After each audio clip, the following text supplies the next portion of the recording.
Sa simula pa lang, may prinsesa na agad. Masyadong biglaan naman ang benepisyo ng paglalakbay sa panahong ito. 5 araw pa lang matapos ang paglalakbay, nahuli na agad habang namamasyal sa kalsada. Hindi ko akalaing magiging asawa ako ng prinsesa para pampaswerte sa sakit niya. Si Prinsesa Changla ay tila mamamatay na sa sakit. Kapag namatay siya, baka isama pa ako sa libingan. Tanggapin na lang ang tadhana. Pagkatapos ng kasal, ipapakita ko ang talino ko mula sa hinaharap. Para ipakita ang aking halaga. Nang sa gayon ay hindi ako mapugutan ng ulo. Tapos na ang pag-load ng sistemang Otako. Kasalukuyang nakikipag-ugnayan sa host, sistema. Ako ang bida sa kwentong ito na walang tatalo. Hoy, manunulat na aso, kung ayaw mong malasin sa pagtanda mo, galingan mo ang pagsulat sa akin. Buksan. Lakas ng pakikipaglaban ni Lubo. Pagsamahin. Kunin.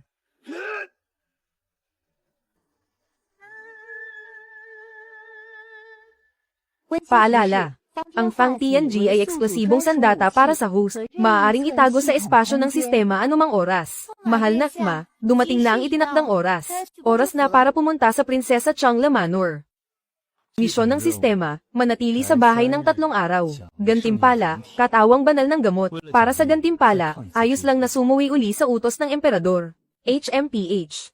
Ang mapalad na araw ay itinakda ng kamahalan. Hindi mo ito maaaring baguhin.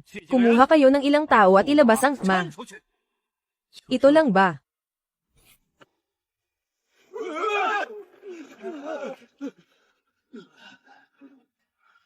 Magsama-sama na kayong lahat.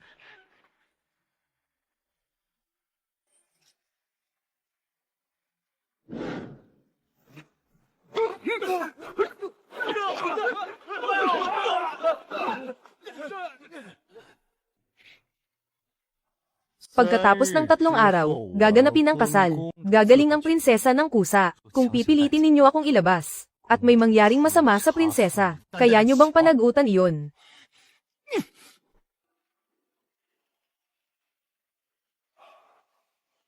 Ang aking pinapangarap na mahusay na manugang. Ano ba talaga ang kakayahan niya?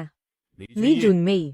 Magdala ka ng 60 bantay palasyo. Dalhin dito ang manugang para sa kasal. Masusunod po. Sila ang tunay na mga elite. Sapat na kaya ang lakas ni Lubo?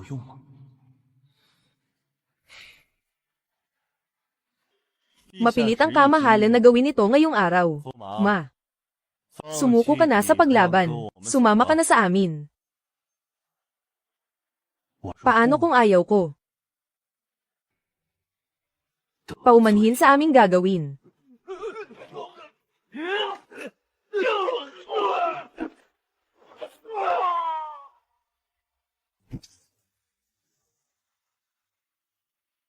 Wala pang 3 hininga. Tumble na silang lahat. Huwag nang mag-aksaya ng oras. Magsama-sama na kayong lahat. Sugod, sabay-sabay tayo. 60 bantay palasyo ang sumugod ng sabay-sabay. Si Suhyang ay parang tigre sa gitna ng mga tupa. Saan man tumama ang kanyang kamao at paa. Sunod-sunod ang tunog ng malalakas na kalabog. Isa-isang tumalsik ang mga bantay palasyo. Grabe!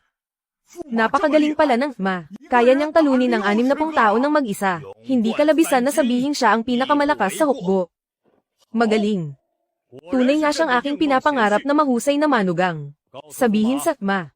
Ang petsa ng kasal ay inilipat sa 3 araw mula ngayon. Hindi na parurusahan ang kanyang pagsuway sa utos. Papuntahin siya rito para makita ako.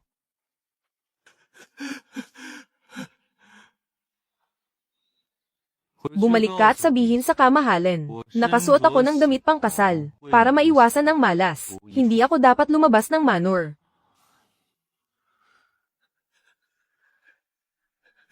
Kamahalan, sabi po ng Ma. Nakasuot daw siya ng damit pang kasal, kaya hindi siya dapat lumabas. Kamahalan, tila muling sumuway sa utos ang Ma.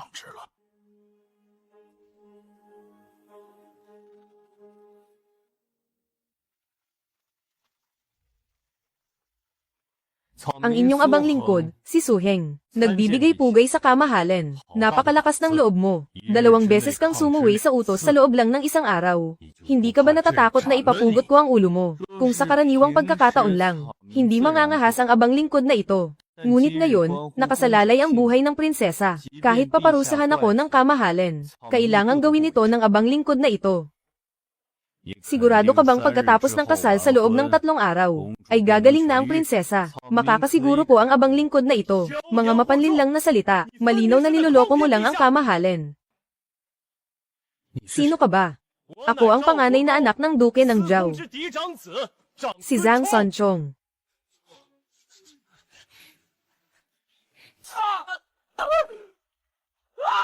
Nang ahas kang saktan ako.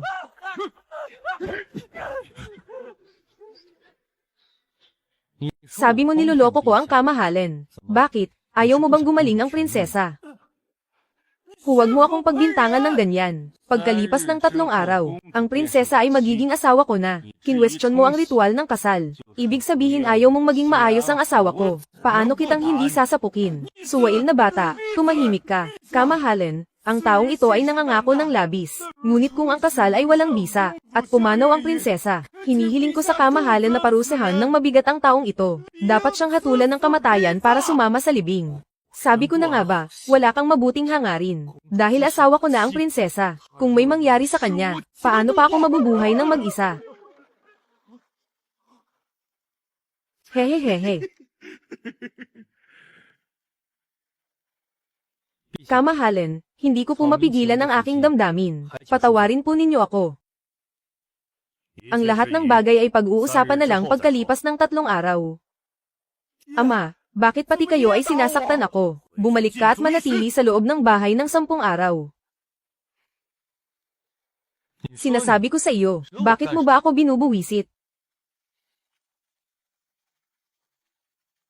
Ang pagtambay sa bahay ay dapat maging komportable.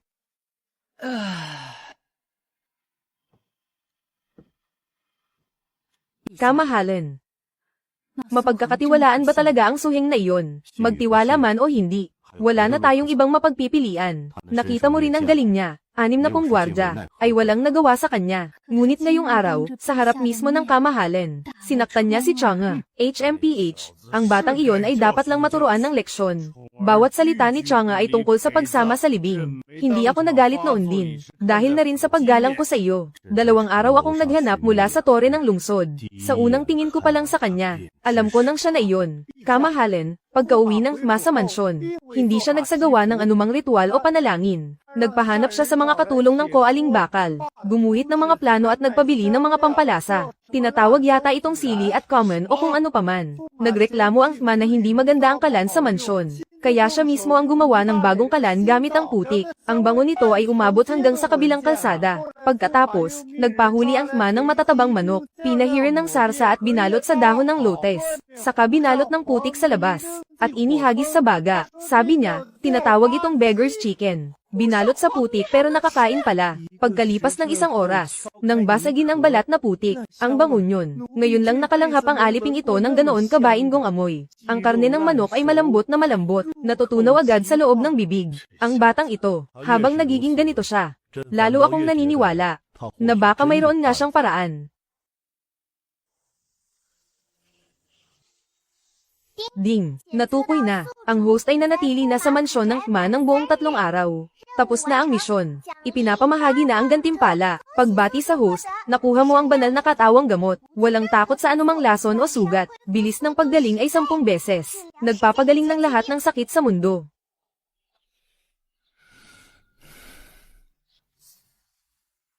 Banal na katawang gamot. Isang naglalakad na mahiwagang tableta.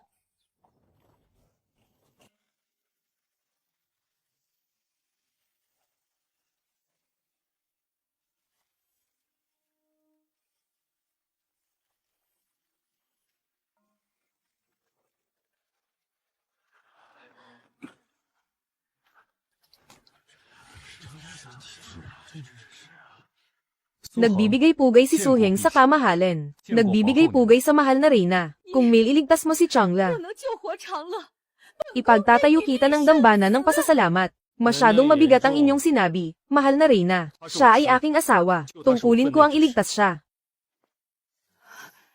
Talaga bang may paraan ka? Ipaghanda niyo po ako ng 1 basong malinis na tubig. Ang susunod na mangyayari ay ang lihim na paraan ng aming angkan para sa swerte. Hindi ito dapat makita ng ibang tao. Kaya pakiusap sa mahal na Reyna at sa lahat na lumabas muna sandali. Sige, maghihintay ako sa labas.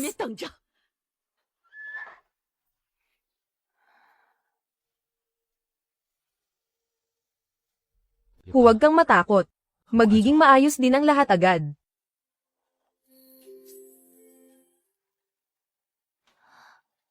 Uminom na ng tubig si Changla.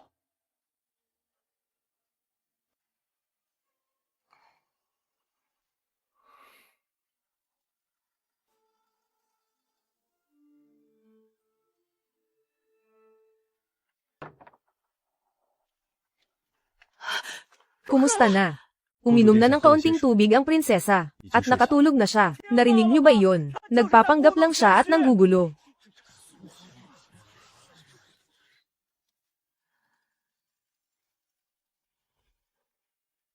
Magsilabas kayong lahat. Walang sino man ang papasok sa palasyong ito. Ang sumuway ay pupugutan. Maghihintay ako rito sa labas. Maghintay ka rin.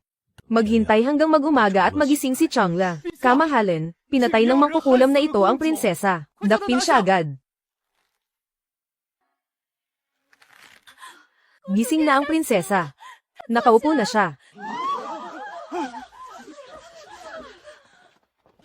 Ama. Ina. Bakit ganyan ang itsura nyo? Anak ko, sa wakas ay gising ka na. Mga kawal, ihayag ang aking utos. Ang mana si Suheng, may mabuting pagkatao, may pambihirang talino, may malaking ambag sa bansa. Ngayon ay itinalaga bilang opisyal ng ikalimang antas, bilang koronel ng Goyi. Magsisimula sa tungkulin ngayon din. Salamat sa inyong biyaya, kamahalan. Mabuti, mabuti, mabuti. Hahaha, mabuting manugang, hindi na kailangang maging formal. Bukas ay magulat ka na sa Zuo Wuwei. Naniniwala ako sa kakayahan mo. Siguradong makakagawa ka ng bagong karangalan para sa dakilang tang.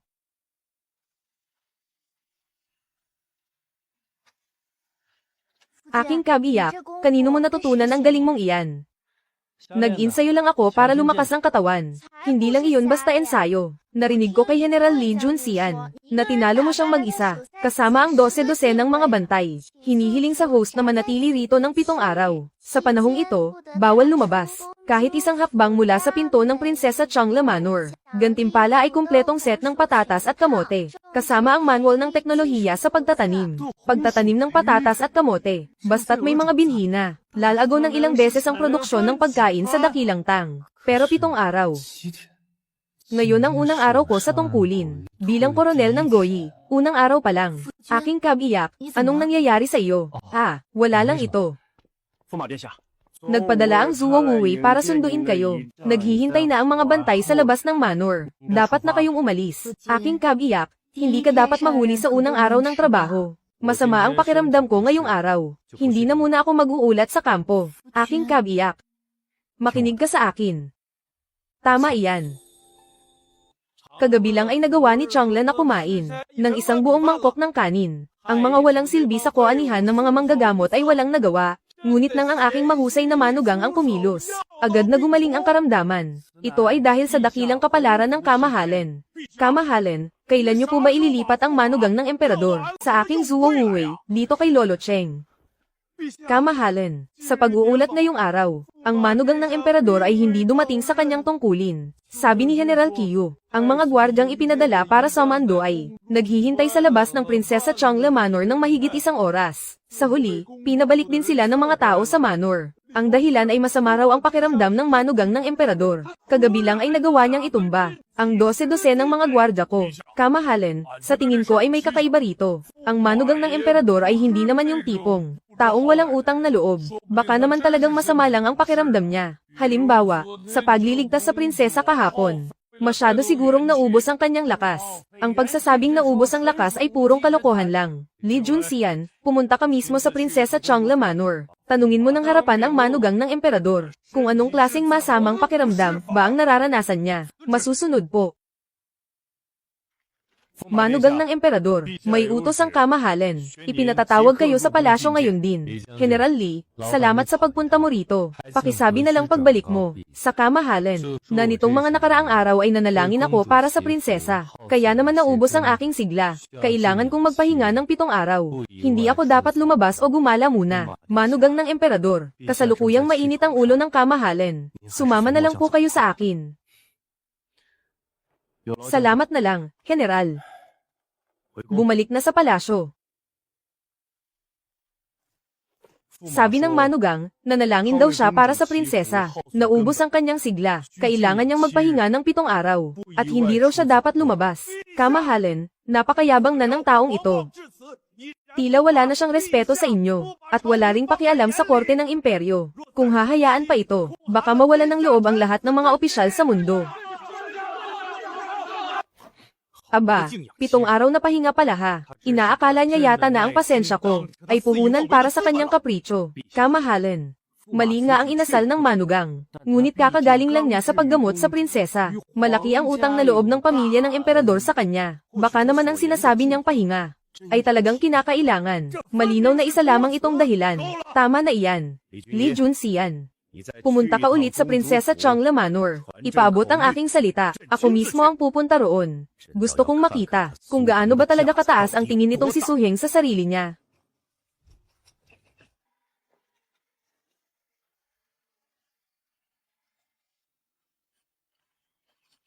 Aking kabiyak, itong parisukat na ito, na may mahabang bagay sa ibabaw na naglalabas ng usok. Ano ba ito? Tinatawag itong kang. Kapag taglamig, napakasarap at napakainit matulog dito. Napakaganda ng mga sinasabi mo. Sino ang makakaalam kung totoo o hindi? Kaya nga kailangang itayo para masubukan. Kung masisimulan natin ito ng maaga, magagamit na ito ni Changla ngayong taglamig. Sa tingin mo ba kailangan na nating magmadali? Duan Lun, ang ministro ng konstruksyon. Manatili ka rito at makipagtulungan sa manugang ng emperador. Gusto kong makita kung anong klaseng gimmick ang magagawa niya. Masusunod po ang inyong utos. Ginoong Duan, huwag ka nang tumulala riyan. Simulan na natin ang trabaho. Ano po ang inyong mga tagubilin, mahal na ma? Ito ang detalyadong blueprint. Pakisuri po ng mabuti, Ginoong Duan. Ang disenyo ng daluyan ng usok na ito ay napakahusay. Mahal na ma. Kayo po ba ang mag-isang gumuhit nito? Wala lang magawa, kaya nag-drawing lang ako ng kung ano-ano. Ano itong salamin na ito? Isang bagay na kasing linaw ng kristal. Itayo nyo ito ayon sa plano. Ibibigay ko ang formula. Tayo na mismo ang magluluto nito. Ito ang listahan ng mga materyales.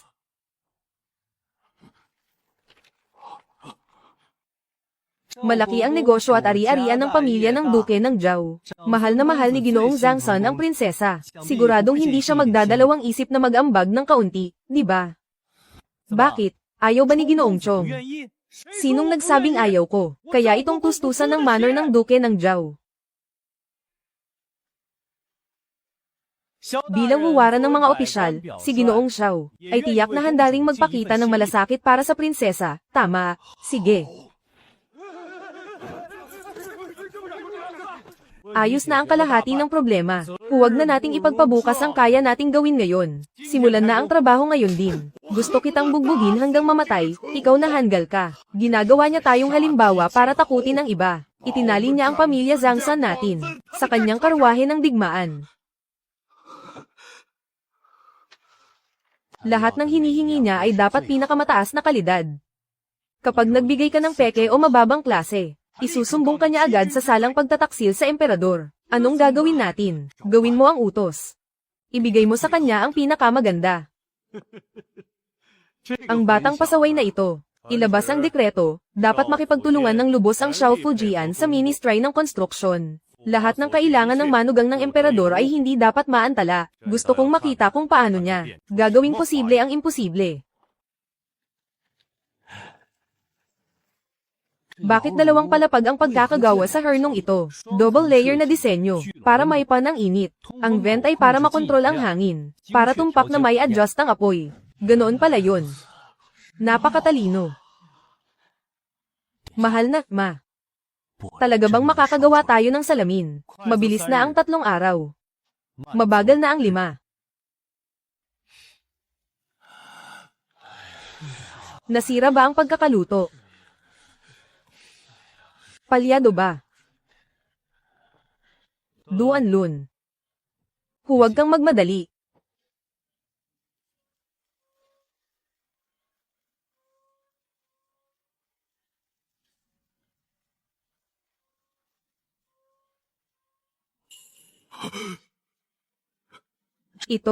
Ito na ang salamin. Kamahalan. Ginawang kristal ng manugang ng emperador ang mga bato. Gumamit ang manang buhangin at bato para makabuo ng salamin. Kasing linaw ito ng yelo.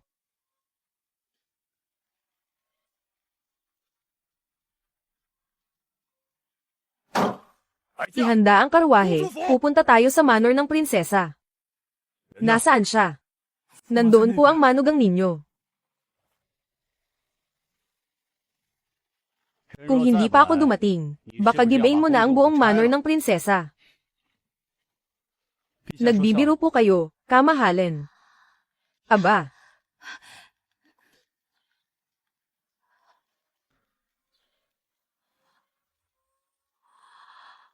Ang tawag dito ay salamin. Mas mainam itong gamitin kaysa sa tansong salamin. Magaling. Mahusay na manugang, napakahusay mo talaga. Marami ka talagang sorpresa para sa akin.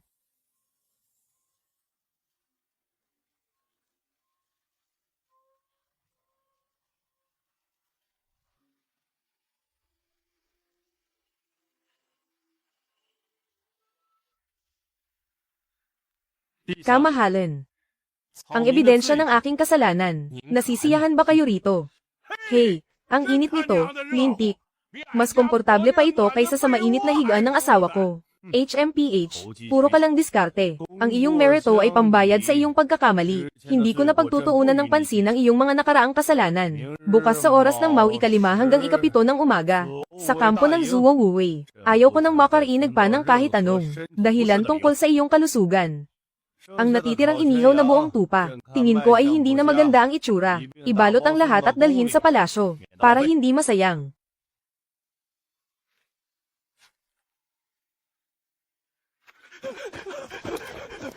General.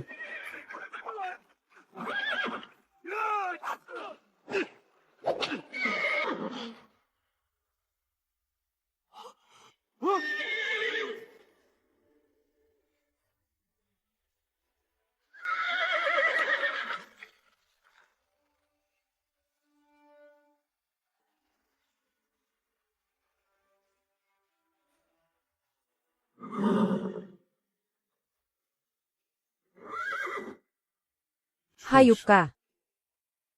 Tapos ka na ba sa pagwawala mo?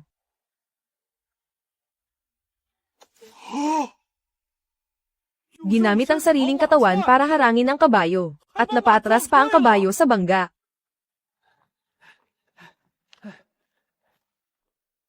May utos ang kamahalan. Ipinatatawag ang Goyi Duwei na si Suheng. Pumasok agad sa palasyo para sa isang pagpupulong. Huwag mong sabihing may bagong mission na naman. Natukoy na ang host ay nasa kampo ng Zuo Wuwei. Espesyal na lokasyon. Mission activated. Mangyaring manatili sa kampo ng Zuo Wuwei. Manatili ng 12 shichen 24 na oras. Gantimpala, tig-100 Jin ng mga binhi ng patatas at kamote. Sabi ko na nga ba, mga binhi ng patatas at kamote ito. Pakisabi sa kamahalan, ang bagong talagang Goyi Duwei ng Zuo Wuwei ay abala sa mga gawaing militar. Hindi nangangahas na iwan ang kanyang pwesto. Sa loob ng kampo, nagwala ang kabayo at may mga nasugatan. Kailangang manatili rito ng inyong lingkod para magpanatili ng kaayusan. Kapag hamupa na ang mga gawain bukas, personal akong pupunta sa palasyo para humingi ng paumanhin. Muli na naman siyang sumuwi sa utos. Pero ang dahilan na ito, bakit parang napakamakatwiran?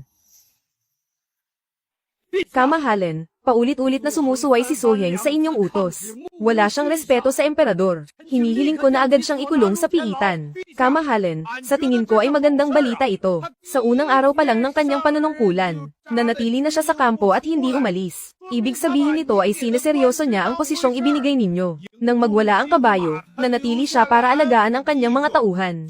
Ito ay pagpapakita ng pananagutan. Duke ng Lo, pinipilit mo lang gawing tama ang mali. Anong pinipilit? Walang kwenta ang sinasabi mo.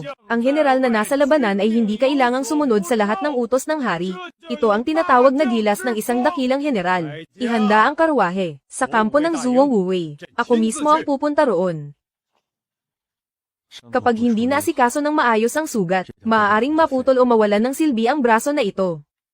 Kayo ay mga sundalo ko, ni Suheng. Masasaktan ako kapag may nabawas sa inyo kahit isa. Ngunit may mas malaking magandang balita ang inyong lingkod, na nais kong iulat sa kamahalan. Nakahanap ako ng isang banal na bagay sa kabundukan.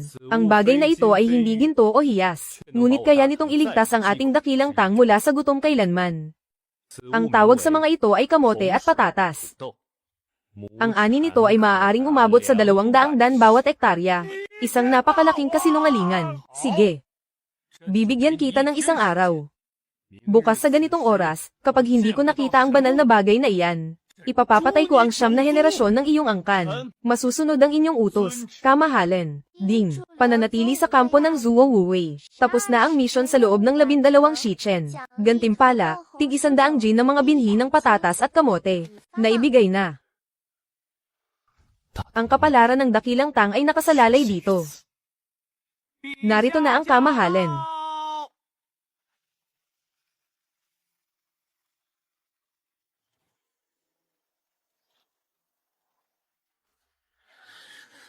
Banal na bagay.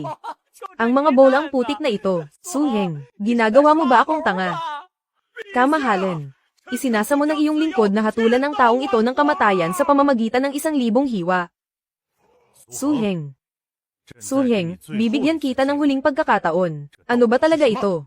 Kamahalan, ang tawag sa bagay na ito ay patatas. Hiwain lamang ito at itanim sa lupa. Ito ay mag-uugat at tatubo na. Hindi kailangan ng matabang lupa. Mabubuhay ito kahit sa kabundukan o sa mabuhanging lupa. Ang isang puno ay maaaring magbunga ng mahigit 10 piraso. Kalokohan. Paano magkakaroon ng ganyang uri ng pananim sa mundo?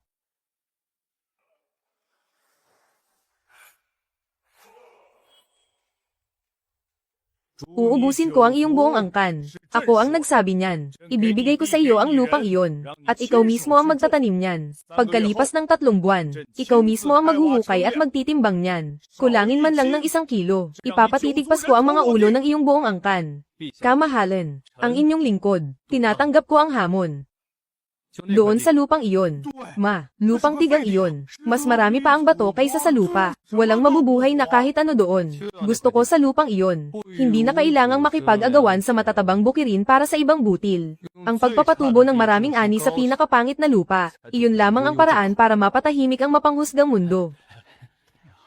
Bawat hiwa ay dapat mayroong mata o usbong. Ganito ang pagtatanim. Mabuting manugang, ang forma mo. Mas magaling pa kaysa sa mga magsasaka sa nayon namin, na buong buhay nang nagbubukid. Napakasanay mo na. Kamahalan, may ulat mula sa mga bantay sa bukirin. Ang ulat para sa araw na ito. Ang Ma ay personal na nagbubungkal at nagtatanim. At si General Cheng ay nanggugulo na naman doon. Talagang itong si Cheng Yaojin. Kamahalan. Mapagkakatiwalaan ba talaga ang Suheng na iyon? Guan Yanbei. Wala na akong pakialam sa 200 sako na iyon. Kahit pa 20 sako lang ang anihin niya sa huli. Hindi ko siya sasaktan kahit isang hibla ng buhok. Hindi ko kayang ipapatay siya. At hindi rin kakayanin ng dinastiyang Tang ang mawala siya. Ang batang ito. Ilan pa kayang magagandang bagay ang itinatago niya? Kamahalan. Ang salamin ay isang banal na handog para sa dinastiyang Tang. Ang pakinabang nito ay para sa ikatatatag ng bansa. Hindi ito dapat sarilinin ng isang opisyal lamang. Isinasamo ko sa kamahalan na maglabas ng utos. Iutos sa Ma Suheng na ibigay ang formula. Kamahalan. Para sa kapakanan ng imperyo. Pakiusap, mag-isip kayong mabuti. Ang Ma Suheng ay nagnanais na humarap. Papasukin siya.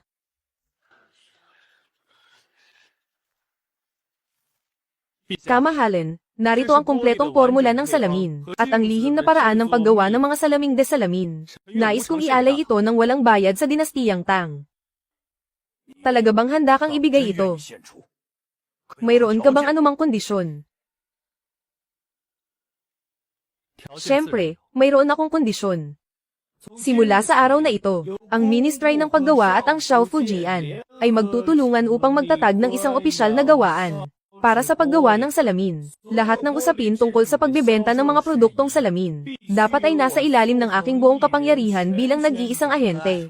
Paano ang hatian sa kita? 70% para sa pamahalaan. At kukunin ko ang 30%.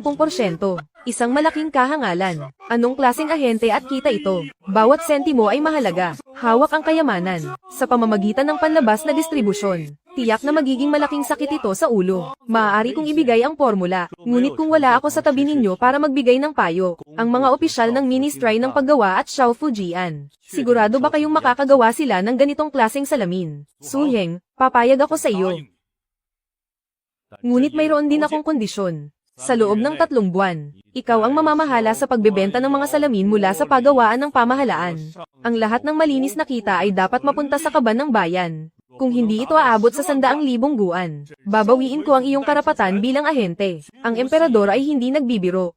Isang salita, tapos ang usapan.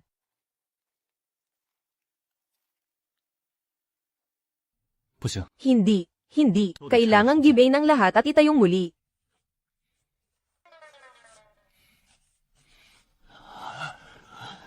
Kamahalan. Ito ay tunay na isang obra maestra ng kalikasan.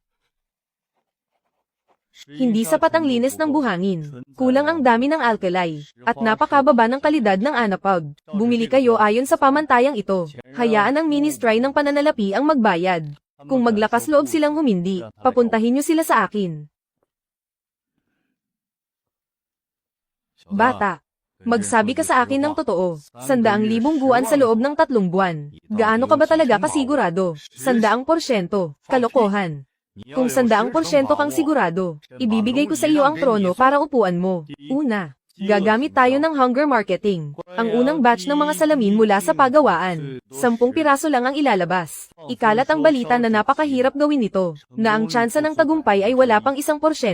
Pangalawa, magdaos ng isang subasta. Tipunin ang lahat ng mayayamang negosyante sa Shanghai, ang mga maharlika, at pati na ang mga dayuhang sugo. Ang may pinakamataas na tawad ang siyang makakakuha. Mabuti. Uutusan ko ang Hangzhou Temple at ang Jingzhou Mansion na makipagtulungan sa iyo ng buong lakas. Hindi pa sapat ang mga ito. Kailangan ko ng isang tunay na pambihirang kayamanan. Isang bagay na mas matindi pa kaysa sa salamin.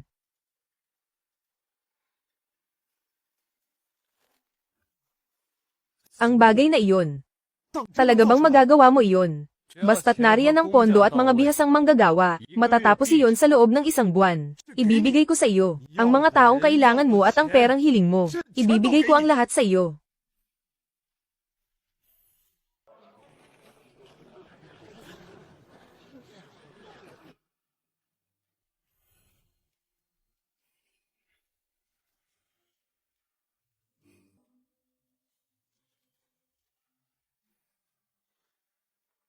Maligayang pagdating sa unang Royal Treasure Auction ng Dinastiyang Tang.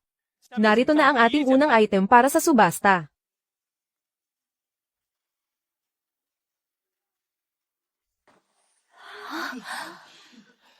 Ang Royal Imperial Glass Mirror. Napakaganda at walang kapintasan. Ang panimulang presyo ay 1,000 guan. Magbabayad ako ng 2,000 guan. Mula sa tubo. 3,000 guan. 4,000 guan. Tumataas na ang presyo. 5,000 guan.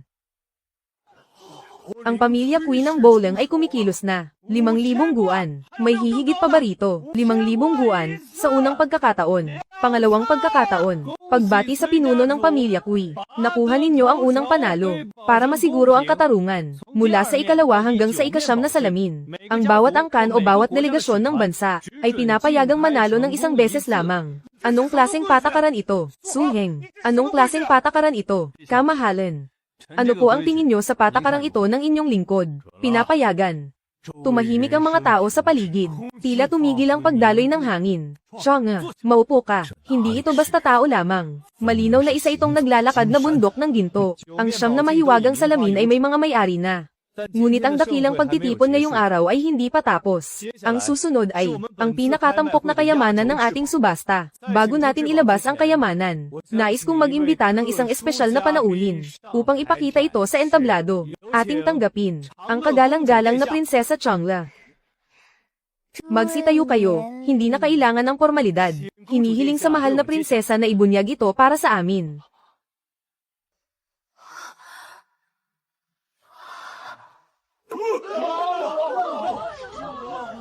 Diyos ko po. Mahal na prinsesa, ano ang iyong palagay? Napakaganda. Kahit pagsamasamahin pa ang lahat ng tansong salamin sa palasyo, mas mahusay pa rin ito ng 10,000 beses. Magkano ang panimulang presyo nito? Kamahalan, ang bagay na ito ay pambansang kayamanan ng dakilang tang. Ang panimulang presyo ay 10,000 guan.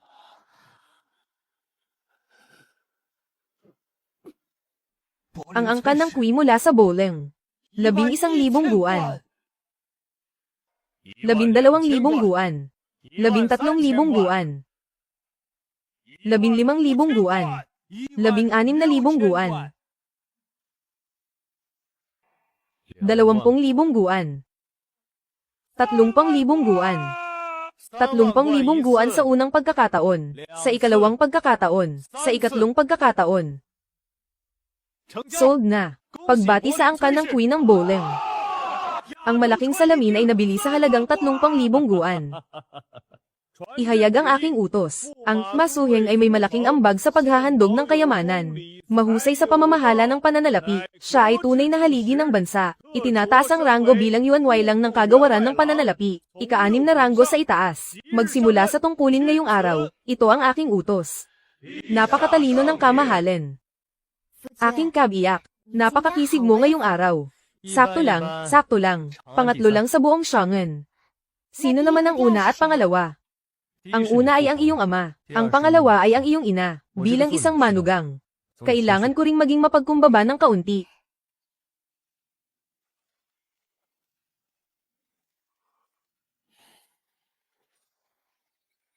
Gantimpala, 30 dan ng binhi ng mahiwagang palay na tsampa. Kasama ang mga binhi at manual sa pagtatanim. Pero unang araw pa lang sa trabaho ay absent na agad.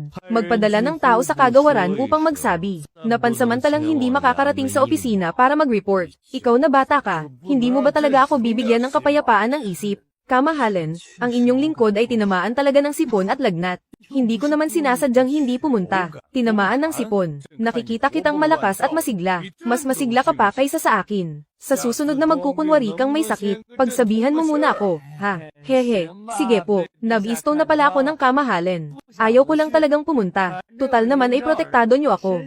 May kaunting plano lang ang inyong lingkod. Hindi naman siguro masama kung liliban ng isang beses, hihihi. Ikaw talaga, ikaw talaga. Hay nako. Kailan ba talaga mahihinog ang mga patatas at kamote na iyon? May isa pang buwan.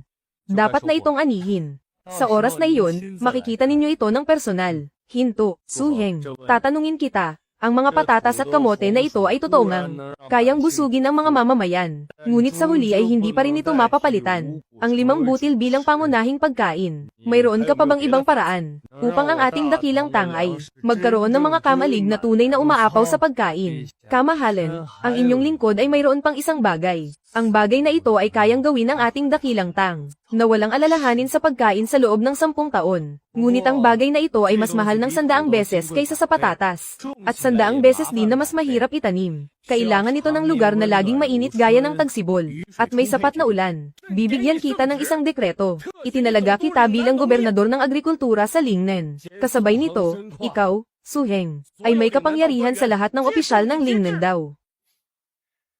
Kamahalan, huwag po tayong magmadali rito. Kahit gaano pa kaganda ang palay na ito. Ito ay parang malayong tubig na hindi makakapatay ng uhaw ngayon. Mula sa pagbubungkal hanggang sa matagumpay na pag-aani. Hindi makikita ang resulta sa loob ng 3 hanggang 5 taon. At isa pa, nalimutan na ba ninyo na mayroon tayong pastahan? Hintayin muna nating money ang mga patatas at kamote, upang ang inyong lingkod, sa harap ng lahat ng opisyal, ay magkaroon ng bigat ang bawat salita. Sa oras na iyon, saka natin pag-usapan ang pagpunta sa timog, at mas kakaunti na ang hahadlang. Hay. Sige. Maghihintay pa ako sa iyo ng mahigit 1 buwan. Mangyaring manatili sa Prinsesa Changla Manor ng 7 araw. Gantimpala, mga disenyo para sa bakal na pako ng kabayo at mataas na syahan. At kumpletong blueprint para sa pagpanday ng dobleng tangtungan ng paa. 7 araw. Tamang-tama, maaari na akong hindi pumasok sa trabaho ng may dahilan. Magpadala ng tao sa ministry ng pananalapi at sa Zuo-Wuwei. Sabihin na ang opisyal na ito ay kailangang mag-isip ng mabuti para sa mga sandata ng bansa. Kamahalan, Ang bagong talagang opisyal ng Ministry ng Pananalapi, si Ginoong Su, ay hindi pumasok sa kanyang tungkulin ngayong araw. May mensahe mula sa Prinsesa Manor na kailangan daw niya ng katahimikan upang pag-aralan ang mga sandata ng bansa. Huwag daw siyang iistorbohin sa loob ng 7 araw. Kamahalan. Ang batang ito ay nagpapanggap na naman at nagluluto ng kung ano-ano. Anong sandata ng bansa? Malinaw na ito ay dahilan lamang para magtamad-tamaran. Ako mismo ang pupunta para makita ito. Ihanda ang karwahe patungo sa Prinsesa Manor. Ito ba ang sinasabi mong sandata ng bansa? Kamahalan. Kung ang 3 bagay na ito ay maibibigay sa buong hukbo, ang mga mangangabayo ng ating dakilang tang ay maghahari sa buong mundo. Walang sino man ang makakatalo sa atin. Una, ang bakal na pako ng kabayo. Ipinapako ito sa kuko ng kabayo, upang maiwasan ang pagkapudpod. Ang mga kabayong pandigma ay makakatakbo ng libo-libong milya, at hindi na mag-aalala sa pagkapilay. Pangalawa, ang mataas na syahan. Kaya nitong panatilihing matatag ang mga ngabayo sa likod ng kabayo. Sa gitna ng pagsugod sa labanan, ang tao at kabayo ay magiging isa. Pangatlo, ang 2 tangtungan ng paa sa kabayo. Maaaring pakawalan ng mga ngabayo ang kanyang mga kamay habang mabilis na tumatakbo. Upang malayang tumaga o pamana. Sa loob ng 10 araw, gumawa ka para sa akin ng unang pangkat ng mga ito.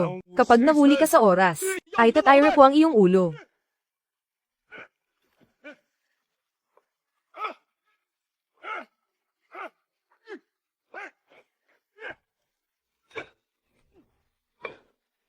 Hinto.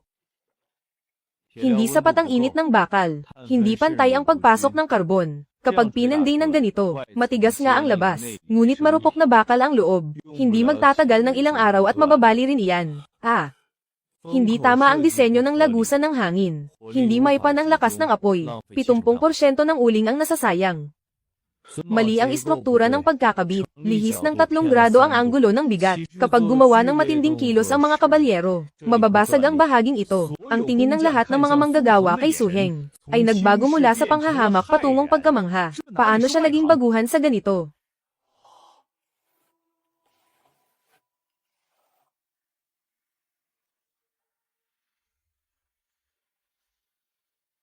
Bakit kayo nakatunganga? Simulan na ang trabaho. Opo.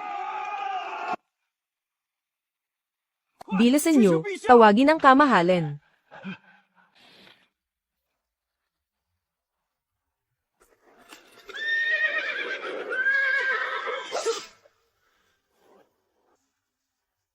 Diyos ko po. Napakakatatag nito. Pinagpala ng langit ang dakilang tang, kamahalan. Aking manugang. Paano kita dapat gantimpalaan? Kamahalan, hindi ko po kailangan ng gantimpala. Kung gayon, ano ang gusto mo? Gusto ko lang pong umuwi ng maaga. Para kumain.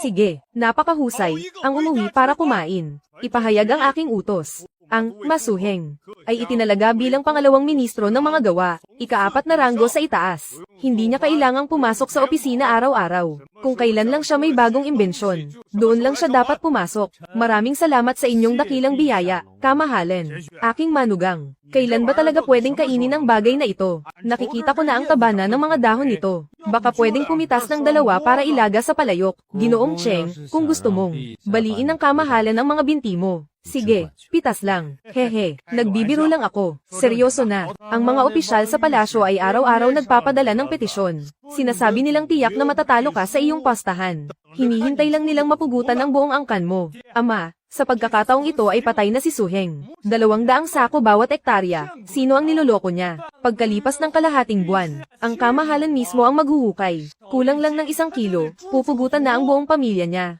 Akala mo ba mamamatay siya? Hindi ba? Ang Suheng na ito ay parang isang malalim at walang hanggang bangin. Hindi mo kailanman malalaman kung ano ang ilalabas niya sa susunod na sandali. Ang kailangan nating gawin ngayon ay hindi ang magalak sa kasawian ng iba, kundi ang maghintay.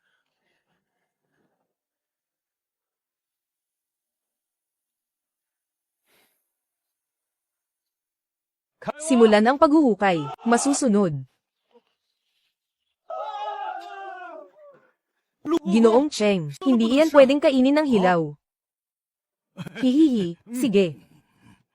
Ang lupang sinubukan ay may kabuoang 2 ektarya. Ang average na ani ay 210 sako bawat ektarya. Pinagpala ng langit ang aking dakilang tang. Mahusay. Ang aking batihing manugang. Maging kalmado po kayo, kamahalin. Ipahayag ang aking utos. Ang Masuheng ay nagtagumpay sa paghahandog ng banal na bagay. Itinalaga bilang kaliwang pangalawang ministro ng pananalapi, ika-4 na ranggo sa ibaba, kasabay ng kanyang tungkulin sa kagawaran ng mga gawa. Bibigyan din siya ng 10,000 pirasong ginto, at 1,000 ektarya ng matabang lupa. Salamat po sa inyong dakilang biyaya, kamahalin.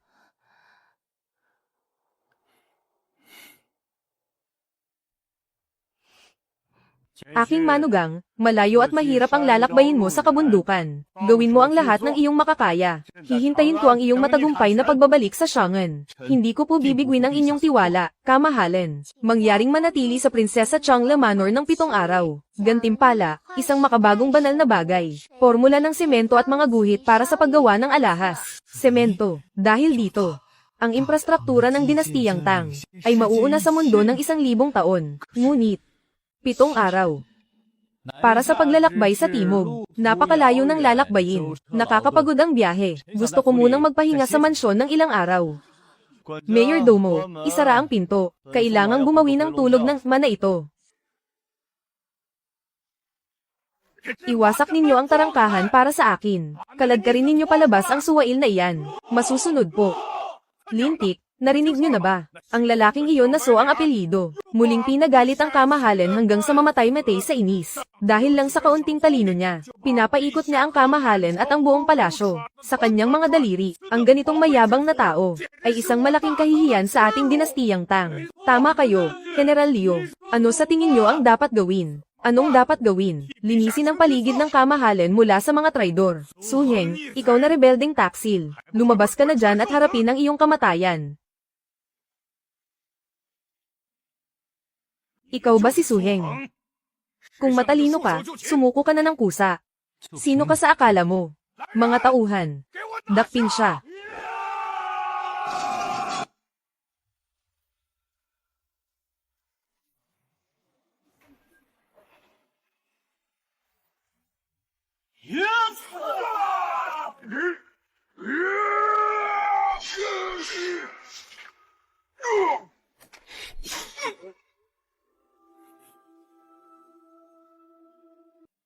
General Niu. Gusto mo pa rin ba akong dakpin ngayon?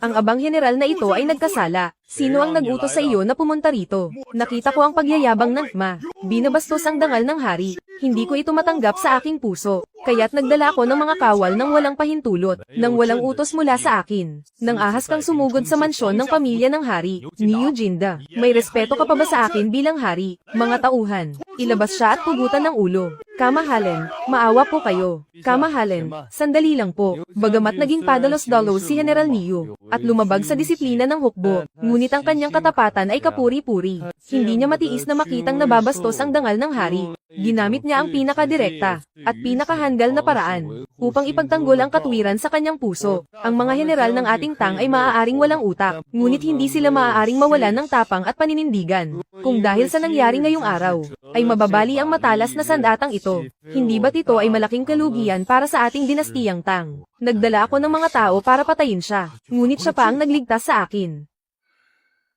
Ligtas ka na sa parusang kamatayan, ngunit hindi ka makakatakas sa parusa. Tinatanggalan kita ng posisyon bilang dakilang general ng Zuo Wuwei. Ibaba ang ranggo sa pagiging koronel. Salamat sa kamahalan sa hindi pagpatay sa akin. Salamat sa Ma sa pagliligtas sa aking buhay. Kontento ka na ba ngayon, bata? Ang aking dakilang general ng Zuo Wuwei ay naging parang sunod-sunurang apo sa harap mo. Napaamo mo pa ang isang matapang na general. Siya mismo ang lumapit sa akin. Anong kinalaman ko doon? Sige na. Isang tanong lang ang itatanong ko sa iyo. Gaano ka pa ba katagal mananatili rito sa mansyon, bago ka sumunod sa akin? 4 na araw. Pagkatapos ng 4 na araw, nangangako ka bang sasama sa akin sa Lingnen? Pangako. Pagkalipas ng 4 na araw, kung magtatangka ka pang paglaruan ako sa iyong mga pakana, susunugin ko ang Prinsesa Changla Manor na ito, at ipapatapon kita sa Lingnen.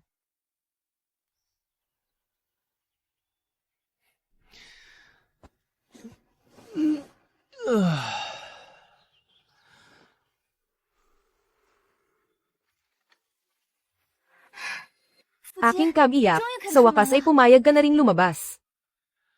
Pumayag ka na sa utos ng ama. Hindi maaaring bawiin ang pangako sa kamahalan. Talagang lumabas na siya. Terra, mga opisyal, samahan ninyo ako upang ihatid siya sa kanyang pag-alis. Nagbibigay pugay po sa kamahalan. Aking manugang, sa pagkakataong ito, hindi mo nasasabihing pagod ka na, hindi ba? Nagbibiro po ang kamahalan. Sapat na po ang naging pahinga ko. HMPH.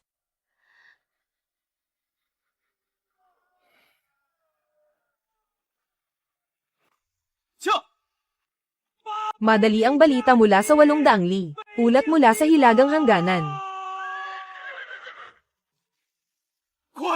快将战报呈上来！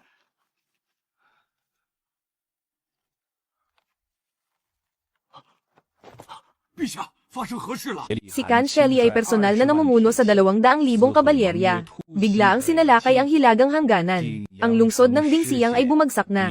Ang kanilang hukbo ay diretsyo ng patungo sa Bingzhou. Ako, si Lolo Cheng, ay nagboboluntaryong maging vanguard. Tiyak na pupugutan ko ang ulo ng batang Shelley na iyon. At gagawin ko itong arinola.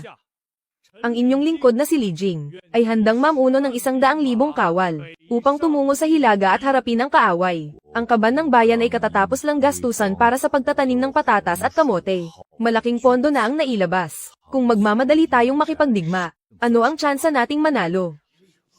Kamahalan, may nais po akong sabihin. Aking manugang, ito ay isang napakahalagang usaping militar ng bansa. Dahil nga po ito ay mahalagang usapin ng bansa, kaya kailangan ko pong magsalita. Ang paglusog ni Shelley patungong timog, bagamat tila napakalakas ng kanyang puwersa. Sa katunayan, ito ay isang desperadong sugal lamang. Iniwasan niya ang Great Wall, at bigla ang sinalakay ang Dingsiyang. Isang sorpresang pag-atake ang kanyang ginawa. Sa sandaling ito, ang pinakaasam niya, ay ang magpadala ang ating dakilang tang ng mabilisang hukbo, upang makipaglaban sa kanya sa paanan ng Bingzhou. Hihintayin niya tayong mapagod habang siya ay nakapahinga. Gagamitin niya ang lakas ng kanyang kabalyerya laban sa kahinaan ng ating mga impanterya. Sa labanang ito, kung manalo man ang ating hukbo, ito ay magiging isang madugong tagumpay lamang.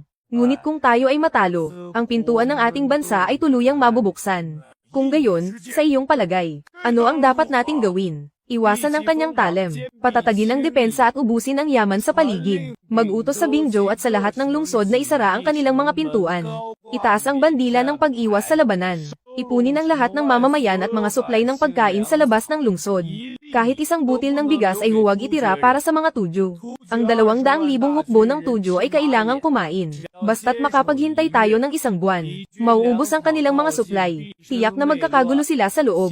Sa oras na iyon, matatalo sila ng hindi na kailangan pang lumaban. Magaling, isang napakahusay na estratehiya ng pagtatanggol. Ang planong ito ng Ma ay tunay na bihasa sa sining ng pakikidigma. Ito ay isang perpektong hakbang. Nais ko pong lumaban. Handa po akong magtungo sa harapan ng Bingzhou, upang pangasiwaan ang pagpapatatag ng depensa para sa kamahalan, at bantayan ang pagdating ng kaaway. Tungkol naman sa pagpunta sa Lingnan para magtanim ng palay.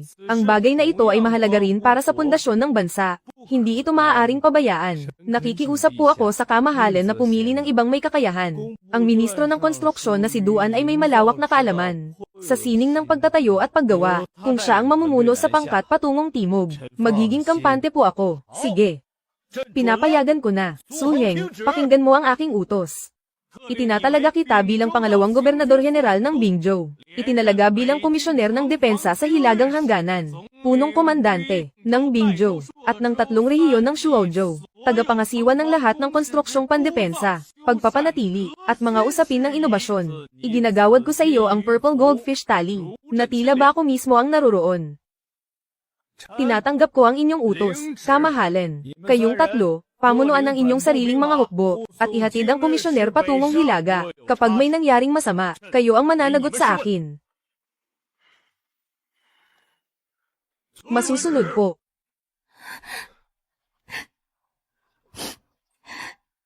Tahan na, huwag ka nang umiyak. Ang iyong asawa ay pupunta roon para mag-ayos ng pader, hindi para sumabak sa gitna ng bakbakan. Ligtas na ligtas ako roon, bago ako tumuloy sa hilaga.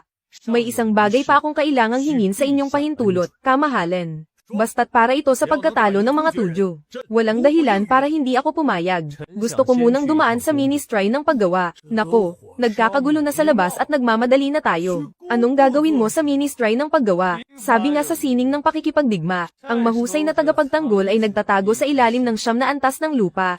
Kailangan kong pumunta sa ministry ng paggawa para pandayin ang pinakamalakas na sandata sa pagtatanggol ng ating dakilang tang. Aking manugang, hindi ba't espada at sibat ang gamit sa pagtatanggol? Huwag mong sabihin gagamitin mo lang ang daldal mo para paalisin ang mga tudyo. Malalaman nyo rin pagdating natin doon. Sekretaryo Duan, ilabas mo ang pinakamagandang klase ng apog dito, luwad, pulbos ng bakal, at ang pinakapinungbuhangin mula sa ilog. Ilabas nyo ang lahat ng iyan para sa akin. Ito ba ang sinasabi mong tanyag na sandata sa pagtatanggol? Ang mga kalat na ito lang. Ang tawag dito ay rotary kiln. Ginagamit ito para sunugin at gawin. Ang sandata sa pagtatanggol na sinasabi ko, tungkol naman sa mismong sandata, tinatawag ko itong semento. Hindi ba't bato at putik lang din yan? Anong magagawa niyan? Pampalita na lang ng pader. Kalahati lang ang tama mo, General Cheng. Kapag ang apog, luwad, at pulbos ng bakal ay pinagsama, sa tamang proporsyon, at isi na lang sa rotary kiln, hanggang sa maging malambot na parang tunaw na bakal. Saka ito jijilingin para maging pulbos. Kapag gagamitin na, ihahalo ang pulbos na ito sa buhangin at graba, at lalagyan ng tubig habang hinahalo. Titigas ito sa loob ng maikling panahon, at ang tibay nito ay higit pa sa mga asol na laryo. Maipapantay ito sa higanteng bato.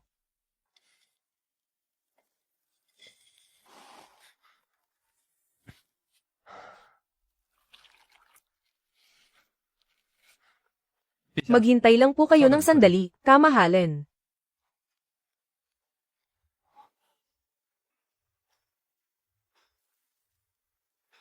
Sekretaryo Duan, itigil ang lahat ng ibang gawain sa ministry ng paggawa, 10 araw. Bibigyan lang kita ng 10 araw. Sa loob ng 10 araw, gusto kong makita ang unang batch ng semento, na makakarating sa Bingzhou. Masusunod po ang inyong utos, kamahalin.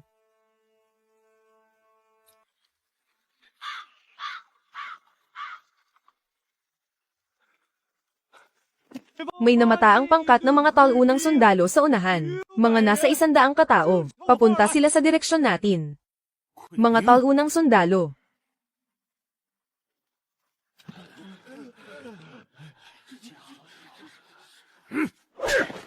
Anong pinagsasabi mo? Si Zhang Gongjin ay isang tanyag na general ng ating dakilang tang. Paanong matatalo siya ng ganoon kadali? General, hindi po ako nangangahas na magsinungaling. Si General Zhang Gongyi ay nabihag. Hindi po siya namatay sa labanan. Mataas at makapal ang mga pader ng Bingzhou. At nandoon si General Li Ji na nagbabantay. Matatag iyon na parang kuta ng ginto. Sa oras na sumabak kayo sa digmaan, kayo ang magiging unang pain sa labanan. Kung mabubuhay kayo, at makakapatay ng 3 tudyo, mapapatawad ang kasalanan nyo sa pagtakas sa labanan. Ang nakaraan ay hindi na dapat pang pag-usapan. Ang inyong mga pamilya ay walang kasalanan, bagkus ay may merito. Masamang balita, 10 li sa unahan. Sa labas ng bayan ng Yangqiu, isang pangkat ng ating hukbo na nagdadala ng mga supply, ay kasalukuyang pinaliligiran at inaatake ng malaking hukbo ng tudyo. Ang mga basurang tudyo na ito ay napakabilis kumilos.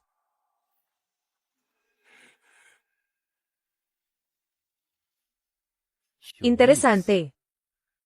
Anong interesanteng pinagsasabi mo dyan? Mag-isip ka agad ng paraan. General Cheng, kung ikaw si Kan Shelley, magpapadala ka ba ng 30,000 sundalo, para lang nakawan ng isang maliit na pangkat ng supply? Masyadong labis ang paggamit ng malaking kutsilyo para lang pumatay ng manok. Sapat na ang 3 hanggang 5,000 tao. Eksakto. Ang 30,000 ito ay hindi narito para magnakaw ng supply, kundi para mamingwit ng isda. Hinihintay nila si Li Ji mula sa lungsod ng Bingzhou, na magpadala ng mga tropa para sumaklolo. Sa sandaling lumabas ang mga gwardya sa lungsod, kakagaitan sila ng mahigpit ng 30,000 kabalyeriyang ito. At ang pangunahing hukbo na nakatago sa likuran, ay sabay-sabay na susugod, para ubusin ang mga gwardyang lumabas na parang pagbalot sa dumpling. Anong gagawin natin? Hindi naman pwedeng. Panoorin na lang natin silang ubusin ang ating mga supply, di ba? Siyempre kailangang sumaklolo. Pero hindi sa ngayon. General Li, pangunahan mo ang mga gwardya. Umikot kayo sa kanlurang lambak at mag-abang. General Yuchi, pangunahan mo ang 2,000 kabalyeriya. Magtago kayo sa silangang bahagi. Ang ating misyon ay umarte. Umarte na bigo ang ating pagsaklolo. Isang palabas ng nagmamadaling pag-atres. Gusto kong isipin ng mga tudyo na tayo ang mga saklolong ipinadala mula sa Bingzhou. At madali lang tayong talunin. Gusto kong sila mismo, ang kusang bumitaw sa mga supply sa harap nila, para habulin at patayin tayo. Ito ay parang matabang karne na inihahain sa kanilang bibig. Pagkatapos, unti-unti ko silang dadalhin sa loob ng bitag na inihanda ko para sa kanila. Aking manugang. Gaano ka kasigurado rito? 100%. Ngayong araw, imumulat ko ang iyong mga mata. Ipakikita ko sa iyo kung ano ang tunay na panlilinlang sa digmaan.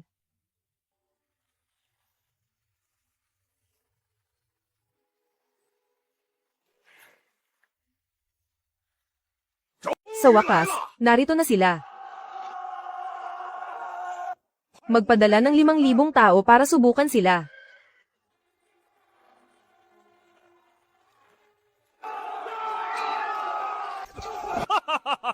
Ang hukbong tang ay tila mga tupa nga lang. Buong hukbo, sumugod. Habulin ang hukbong tang na iyan.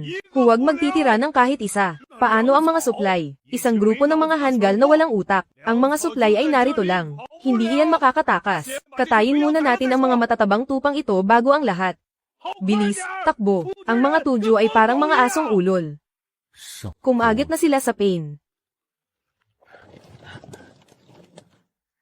Ang anyo ng lupang ito ay perpekto para sa pananambang. Bilisan ang pagsugod.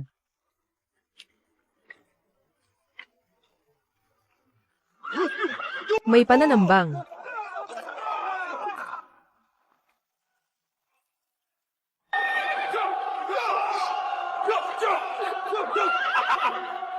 Aking manugang.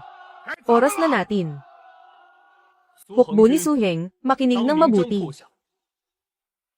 Gusto nyo bang ang inyong mga pamilya ay ipagmalaki kayo? Opo. Ngayon, ang pagkakataon ay nasa harap nyo na. Gamitin ang mga espada sa inyong mga kamay para ipagpalit sa inyong karangalan. Sugod.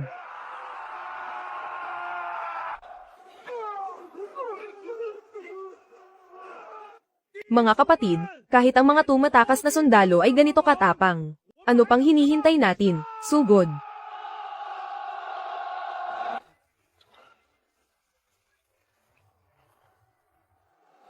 Atake mula sa 3 panig. Hindi isang hukbo ng tang ang kinakalaban ko. Kundi nahulog ako sa isang patibong na maingat na dinisenyo ng mga demonyo. Protektahan ng general.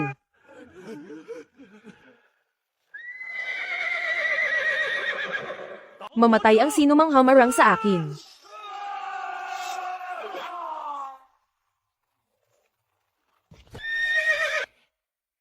Gusto mong tumakas? Nagpaalam ka ba sa akin?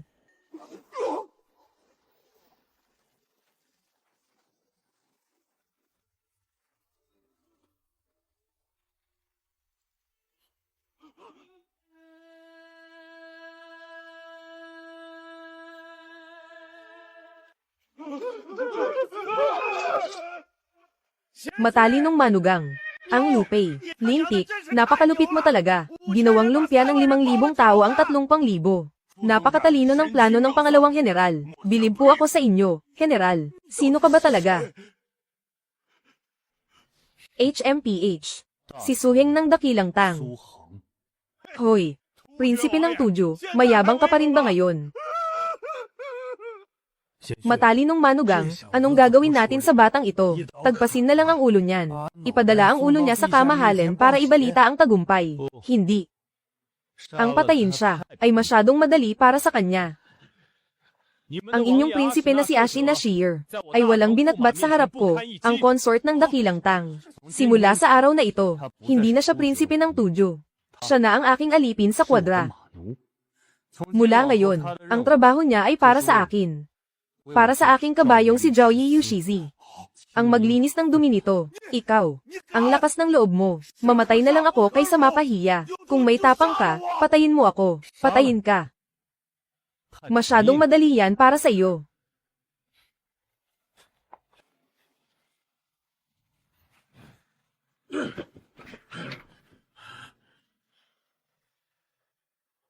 Kalad ka rin siya palabas. Tagpasin ang ulo. Kapag hindi ka pa nagpala ng dumi, papatay ako ng isa pa. Ako. Magpapala na ako. Sa sandaling iyon, sa puso ng lahat ng bihag na tudyo, ang tinatawag nilang pananalig, ay tuluyang gumuho. Nabalitaan kong kayong mga tudyo, ay likas na malalakas magtrabaho. Sakto, dahil balak ko, na magtayo sa Bingzhou, ng isang lungsod na hindi pa nakikita kailanman. Lahat kayo ay pumunta sa konstruksyon, at magtrabaho bilang mga alipin.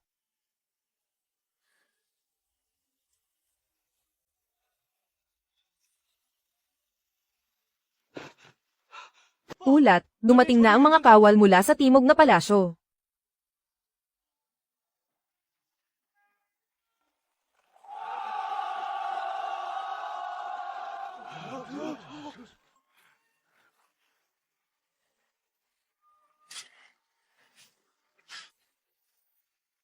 Iyan. Iyan ang watawat ng hukbo ni Ashina. Buksan ang pinto ng lungsod, iparating ang utos. Lalabas ako para personal na salubungin ang pangalawang general. Ang inyong lingkod, si Li Ji, ay nagpupugay sa pangalawang general. Gobernador Li, huwag ng formal. Salamat sa inyong pagod, pangalawang general. Ang taong ito, siya ba ang Prinsipe Ashina Shear ng Tujo? Siya ba? Alipin ko na siya sa kwadra ngayon. Kung gayon, ang mga lumusab sa ating pangkat ng supply, ang 30,000 kabalyerya ng Tujo, naipit sila sa patibong na inihanda ng ating pangalawang general. Matapos ang matinding sagupaan, mahigit 10,000 ang napatay, at ang natitirang mahigit 10,000 ay narito na lahat. Pangalawang general, si Kan Shelley, na mismong namumuno sa 100,000 hukbo ay nasa labas na ng pader. Maaari silang sumugod anumang oras, bagaman matatag ang lungsod ng Bingzhou. Kulang naman tayo sa mga kawal, kulang na ang ating mga supply. Hindi ko alam na darating ang pangalawang gobernador. Mayroon bang magandang plano ang kamahalan para mapaalis ang mga kaaway? Gobernador Li, bago ako dumating dito, naibigay ko na sa kamahalan ang planong Scorched Earth, ngunit hindi sapat ang basta pagtatanggol lang. Ang aking diskarte ay iisang salita lang. Gusto ko na sa pinakamaikling panahon. Ang tibay ng pader ng lungsod ng Bingzhou ay tumaas ng 10 beses.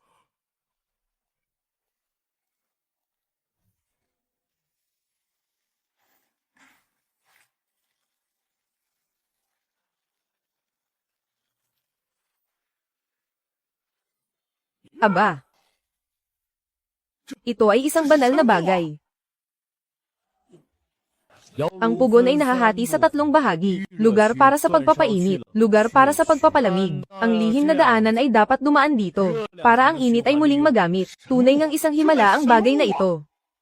Isang araw lang, sa loob lang ng isang araw, ang silangang pader ng Bingzhou ay nabalot ng kalahating metrong kapal, ng makinis at kulay abong bato. Ganap itong nabalot. Diyos ko! Ito ba ang pader na inayos natin kahapon, para itong gawa sa bakal? Ang manugang ng emperador ay isa sigurong Diyos na bumaba sa lupa. Pangalawang gobernador, hindi mo lang binigyan ng matibay na kuta ang Bingzhou, kundi nagdala ka rin ng pagkakaisa at pag-asa.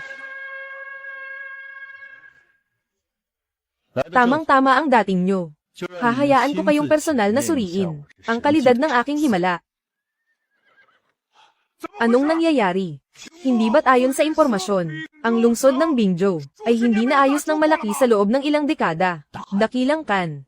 Sa aming paglalakbay, wala kaming narinig na balita na ang hukbo ng Tang ay may malakihang pagkukumpuni ng pader. Ang lungsod na ito ay tila bigla na lang sumulpot sa loob ng isang gabi. Sa loob ng isang gabi.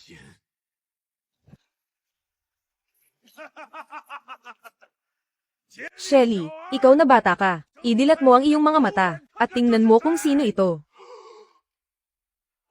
Sinasabi mo ba ang 30,000 basura na iyon? Higit 10,000 sa kanila ang tinagtad namin para aipakin sa aso. Ang natitirang 10,000 ay nasa loob ng lungsod. Nagtatrabaho para sa ating manugang ng emperador sa paggawa ng pader. Sugod, lusubin ang lungsod para sa akin. Gagawin kong patag na lupa ang lungsod na ito.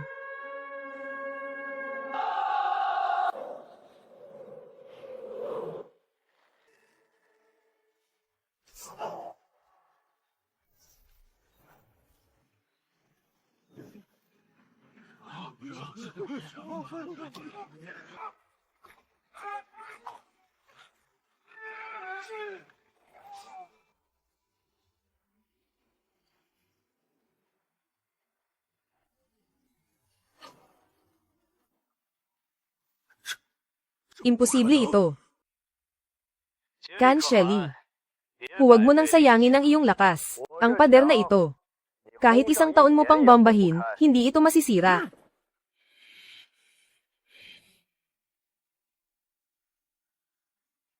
Ikaw. Ikaw ba ang manugang ng dakilang tang? Ako nga. 苏杭， May lakas ka ba ng loob na makipaglaban sa akin ng harapan? Kapag nanalo ka, ang aking 100,000 hukbo ay agad na aatras. Ngunit kapag natalo ka, buksan mo ang pintuan ng lungsod, at ang Bingzhou ay magiging akin. Lalaban ka ba? 应战。 Mabuting manugang, huwag kang manghuhulog sa kanyang patibong. Duel. Sa tingin mo ba ay karapat-dapat ka? Nakikita mo ba siya? Dati siyang prinsipe ng inyong tudyo. Ang agila ng kapatagan. At ngayon, siya ay aking alipin na tagapag-alaga ng kabayo. Ikaw, Kan Shelly. Sa paningin ko, wala kayong pagkakaiba. Kung gusto mo akong makalaban, pwede naman. Pero ako ay isang taong may mabuting puso. Ayaw na ayaw kong nananakit ng mahihina. Kung matatalo mo ako, itong walang kwentang alipin na tagapag-alaga ng kabayo, doon ka palang magkakaroon ng karapatang hamanin ako ng harap-harapan. Ano sa tingin mo? Pinagbibigyan na kita, di ba? Hayaan ang Kan na makipaglaban sa isang alipin. Naisip talaga yon ng ating ma. Su Heng.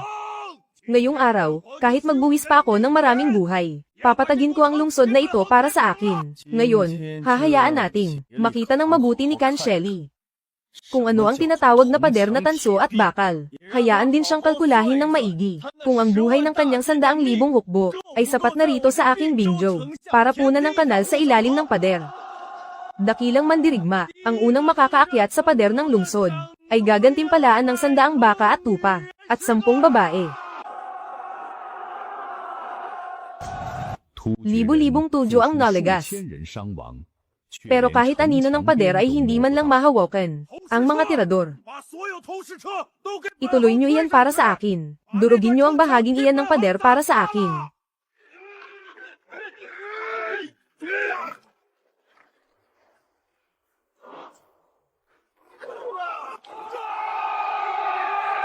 Hahaha, ituloy ang pagdurog. 继续砸。 Itutok nyo sa iisang lugar at banatan nyo ng husto. Gobernador Lee, nakikita mo ba? Iyan ang kahinaan ng tradisyonal na pader. Kahit gawa pa ito sa semento, kung manipis lang ang pagkakagawa, sa harap ng sunod-sunod na pag-atake. Ano na ang gagawin natin? Ipaabot ang utos. Sabihin sa mga kapatid, sa posisyong iyon na umatras muna. 冲啊！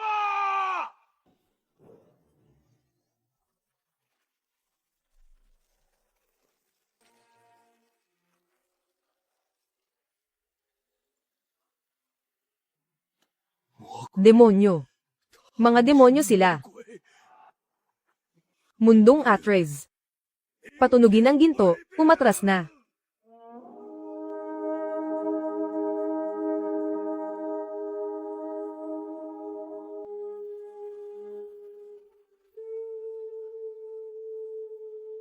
Ubo-ubo. Napipi na ba kayong lahat? Sino ang makakapagsabi sa akin kung ano ang dapat nating gawin susunod? Dakilang Kan, sa labanang ito ngayong araw, bagsak na ang moral ng ating hukbo. Ang pader ng Bingzhou ay sadyang kakatwa, at may mga engkanto pang nagbabantay. Hindi na uubra ang direktang pag-atake. Ang tanging paraan na lang ay ang nakalimutan mo na ba kung paano natin sinira ang kasunduan at bigla ang sinalakay ang Dingsiyang? Kung aatras tayo ngayon, may mukha pa ba tayong ihaharap sa kapatagan? Huminahon po kayo, dakilang Kan. Hindi iyon ang ibig sabihin ng inyong lingkod. Kung hindi kaya sa dahas, daanin natin sa talino. May paraan ka ba para makalipad papasok sa bakal na lungsod na iyon? Hindi makakalipad, pero pwede tayong dumaan sa ilalim. Nakalimutan na ba ng dakilang Kan? Mayroon tayong daan-daang aliping manero na banihag mula sa kanlurang rehiyon. Eksperto sila sa paghuhukay sa ilalim ng lupa. Pahukayin lang natin sila mula sa kampo. Gumawa ng lagusan ng walang nakakaalam. At magpadala ng mga piling kawal para umatake mula sa loob. Magsanib puwersa mula sa loob at labas.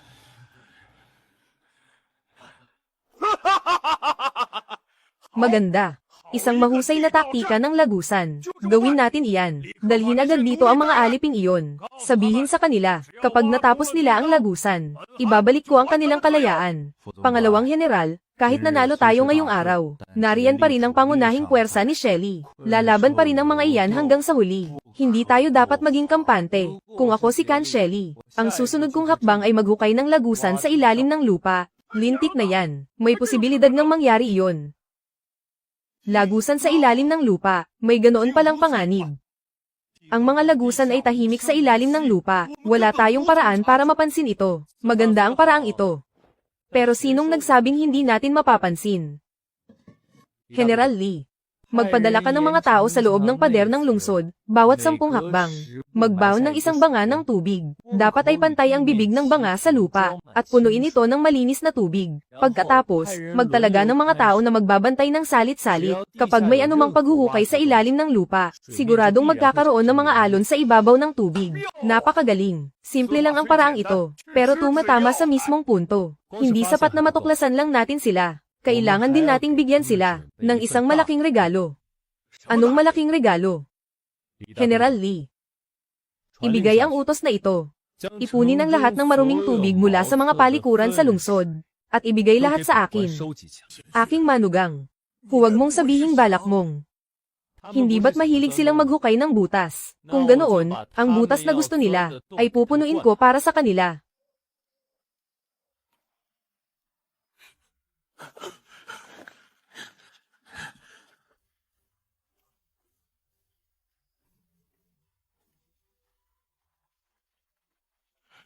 Wala pang 3 talampakan ng layo sa ibabaw ng lupa. Napakabilis nila. General Wang, para sa ating mga panauhing galing sa malayo, ibuhos na ang inihanda nating espesyal na alak para sa kanila. Bilis, bilisan pa ang paghuhukay.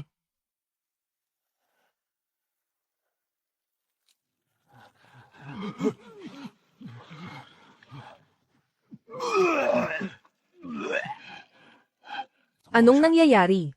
May tumutulo ba sa itaas? Ah, saklolo.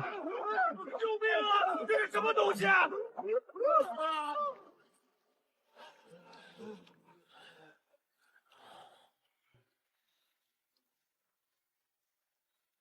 General Lee, gusto mo bang makakita ng isang bagay? Isang bagay na hahayaan kang makita mula sa tore. Kung anong kulay ng damit ni Kan Shelly. Anong klaseng bagay iyon? Pangalawang general, huwag mo na akong biruin. Ito. Diyos ko, himala ito. Nakikita ko na ang tolda ng batang si Shelly. Ulat, may natuklasang malaking hukbo sa labas ng timog pintuan. Puno ng alikabok ang langit. Tila may libo-libong katao. Lintik na yan. Posible kayang umikot ang mga tudyo sa timog. Hindi sila mga tudyo. Ang general ng digmaan na si Li Jing ang dumating.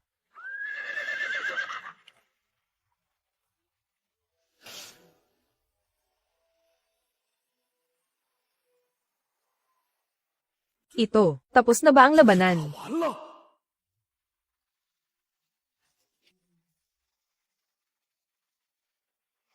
Ang inyong lingkod na si Li Ji, nagbibigay pugay sa punong general.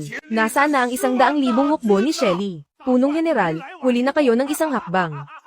Mga general, bagamat umatras na ang pangunahing hukbo ni Shelly, nariyan pa rin ang kanilang pundasyon. Hanggat hindi sila nauubos, mananatili silang malaking banta sa ating dakilang tang. Ayon sa mga ulat, gamit ang impormasyong nakuha mula sa teleskopyo, ang hukbo ni Shelly ay parang mga ibong takot na sapana, ngunit huwag nang habulin ang kalabang gipit. Kung ang ating hukbo ay papasok ng mag-isa sa kapatagan, ang supply ng pagkain ang magiging pinakamalaking problema. Ang bagay na ito ay tinatawag na rasyong siksik, isang piraso lang na binabad sa mainit na tubig, sapat na para mabusog ang isang malakas na lalaki. Kahit itago ng 1 taon, hindi ito mapapanes. Ito naman ay tinatawag na delatang karne. Dahil sa dalawang ito, ang ating mga sundalo ay maaaring magdala ng rasyon para sa kalahating buwan habang sumusulong. Tungkol naman sa pagmamanman, sa tulong nito, wala nang makakapagtago pa. Ito ay isang digmaang malinaw sa ating panig. Pangalawang general, ang mga gamit na ito ay ngayon ko lang nakita. Ang huling bahid ng pag-aalinlangan sa aking puso ay tuluyan ng naglaho. Ang pangalawang general ay tunay na malalim mag-isip. Lubos akong humahanga sa inyo. Pangalawang general, pakibigay na ang inyong utos. Mabuti. General Cheng, pamunuan mo ang kaliwang hukbo. General Yuchi, pamunuan mo ang kanang hukbo. Magdala kayo ng teleskopyo at rasyon para sa 3 araw. Maglakbay ng magaan at mabilis. Umiwas kayo sa bangin ng Yingzhou. At pumasok sa likuran ng mga kaaway. Ang inyong misyon ay hindi ang makipaglaban, kundi ang sunugin ang mga damo. Ang kapatagan sa huling bahagi ng taglagas, ay tuyong-tuyo na ang mga damo. Isang kislap lang ay magliliyab na ito. Gusto kong, ang daan-daang milyang pastulan sa likuran ng hukbo ni Shelly, ay ubusin ninyo sa apoy. Putulin ninyo ang supply ng pagkain ng kanilang mga kabayo. Si Punong General Lee ang mamumuno sa pangunahing hukbo, para sa isang harapang pag-atake. Dakilang Kan, ang pangunahing hukbo ng Tang ay pinamumunuan mismo ni Li Jing. At hinahabol na tayo sa layong 30 li sa labas ng lambak. Tamang-tama ang dating nila, mga mandirigma. Dito mismo sa araw na ito, ipakita natin sa mga hambog na lalaking iyan, kung sino ang tunay na hari ng mga lobo sa kapatagan. Usok at hangin. Dakilang Kan, napakalakas ng usok at hangin. Anong nangyayari? May dalawang pangkat ng mga mangangabayo ng Tang, nasa likuran ng ating kampo, at kung saan-saan sila nagpapasiklab ng apoy. Magpadala agad ng utos na bumalik para tumulong. Bilisan ninyo, apulahin ang apoy.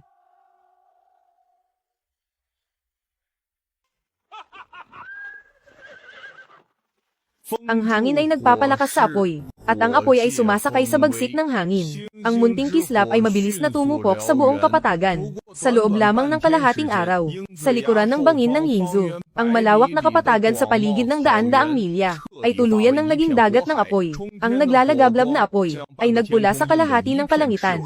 Dahil ang lahat ng ito ay gawa ng Thma na iyon. Nagdilim ang kanyang paningin, at tuluyan siyang bumagsak ng patihaya.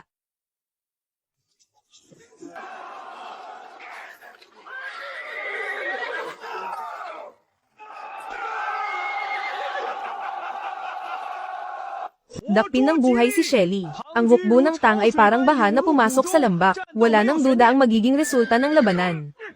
TSK, TSK, TSK. Hehe, hari ng mga lobo sa kapatagan. Ngayon ay mukha ka ng patay na aso, hindi ba? Isang dakilang tagumpay, napakalaking tagumpay. Kamahalan, may apurahang balita mula sa hilagang hangganan.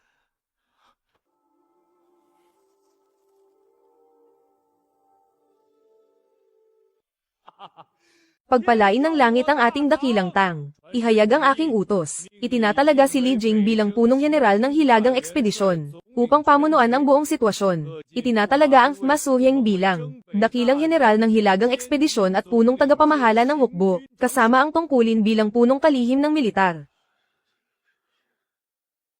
Lahat ng estratehiya sa digmaang ito ay pagpapasyahan ni Suheng. Ang kanyang salita ay parang ako mismo ang humaharap. Sa ilalim ng kapangyarihan ng langit, ito ang utos ng emperador. Ang Thma Suheng ay bihasa sa sining at digma. May talino at tapang na walang katulad. Itinataas ang ranggo bilang dakilang general ng hilagang ekspedisyon, punong tagapangasiwa ng hukbo, at punong kalihim ng militar. Siya ang mamumuno sa lahat ng usapin ng hilagang ekspedisyon. Ang kanyang utos ay parang ako mismo ang humaharap. Ito ang utos ng emperador. Ginoong Yunep, naglakbay pa kayo ng malayo para rito. Pakisabi po sa kamahalan. Tinatanggap ni Suheng ang kanyang kabutihang loob. Ngunit ang posisyon ng dakilang general ng hilaga. Patawad po, pero hindi ito matatanggap ni Suheng. Aking manugang. Ano ba itong ginagawa mo? Ang isang tunay na pinuno. Dapat ay nagpaplano lang sa loob ng tolda, at nananalo sa laban ng libu-libong milya ang layo. Ang paghabol lang sa isang grupo ng mga asong ligaw na wala ng matuluyan. Hindi na kailangan pang kumilos ng general na ito. Kamahalan, sinabi ni Suheng na tungkol sa Bingzhou. May sarili siyang plano.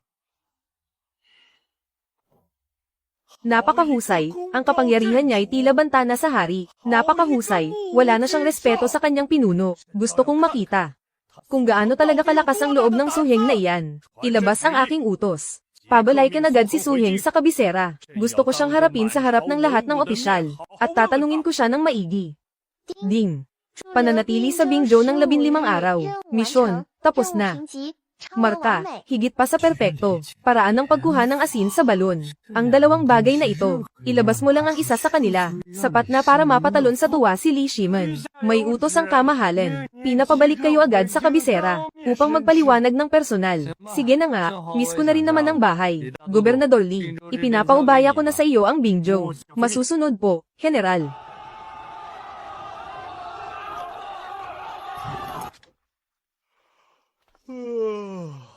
Suheng, ginawa kitang dakilang general ng Hilaga, para pamunuan ang kampanya sa Hilaga, ngunit binaliwala mo ang utos ko, at nagpakasaya ka lang sa likuran. Ngayong nagwagi na ang hukbo, alam mo ba ang iyong kasalanan? Eksakto, kamahalin, inaamin ko ang aking pagkakamali. 此物名为曲原离。 Dahil dito, ang bilis ng pagsasaka sa ating dinastiyang Tang, ay madodoble o higit pa. Dalhin ito rito, kamahalin, ang tawag dito ay pinong asin, at hindi ito galing sa dagat, o sa mga lawa ng asin, kundi mula sa ilalim ng lupa. Alam ko na kung paano kahit saang lugar, ay makakapaghukay sa ilalim ng lupa, para kumuha ng mineral at gawin itong pinong asin. Suheng. Ang pagsuway mo sa utos, at ang pagpapabeya sa tungkulin. Ako ay, kamahalin, nakikiusap po ako, tanggalin niyo na ang lahat ng posisyon ko, at hayaan niyo na lang akong magpahinga sa bahay. Pati ba ang posisyon ng dakilang general ng Hilaga, ay gusto mo ring tanggalin? Masyadong nakakapagod ang makipagdigma, ayaw ko na pong gawin iyon. Sige. Pinapayagan kita. Isang karangalan ng inyong pagbisita, Marquis. Paumanhin at hindi ko kayo nasalubong agad. Ano po ang maipaglilingkod ko sa inyo, Ministro Dai? Ang pagpapatupad ng paraan ng asin sa balon ay kailangan ng tulong ng inyong kagawaran. Plano kong itatag ang Tang Royal Salt Corporation. Lahat ng pagmimina, paggawa, at transportasyon. Pati ang pagbebenta ay pamamahalaan na ng korporasyong ito. Napakatalino ninyo, Marquis. Pero paano na ang mga dating negosyante ng asin? Bigyan mo sila ng dalawang pagpipilian. Alinman sa dalhin nila ang kanilang mga taniman ng asin. Sumali sa aming korporasyon ng mga tindahan bilang mga kasosyo. Sa hinaharap, makikinabang din kayo sa amin. O kaya naman, maghintay na lamang kayo, na malugi sa tindi ng aming murang asin mula sa balon. Napakahusay nyo, General. Gagawin ko po agad ang inyong utos. Sobra na ang pang-aaping ito. Isang paslit lamang siya, ngunit nang ahas siyang harangan ng aming kita. Akala ba niya ay mahina ang 5 dakilang angkan? Paborito siya ng emperador sa ngayon, kaya hindi natin siya maaaring galawin ng direkta. Ngunit hindi ba't nais niyang hawakan ang industriya ng asin ng palasyo? Titiyakin kong wala siyang maibibenta kahit isang butil ng asin. Anong plano mo, kapatid na Kui? Lahat ng negosyante ng asin sa buong dinastiyang Tang, 70% ay nasa ilalim ng kontrol ng ating mga pamilya. Gaano ba karaming asin ang mayroon niyang si Suheng? Hindi lang iyon, gagawin ko ring ang presyo ng asin sa merkado ay tataas ng 10 beses sa loob lang ng isang gabi, para ang lahat ng tao sa Xiong'an ay hindi na makabili ng asin. Kapag nagalit na ang taong bayan, tingnan natin kung makakaupo pa ng maayos si Emperador Li Shiman. Napakahusay. Tunay ngang napakatalino.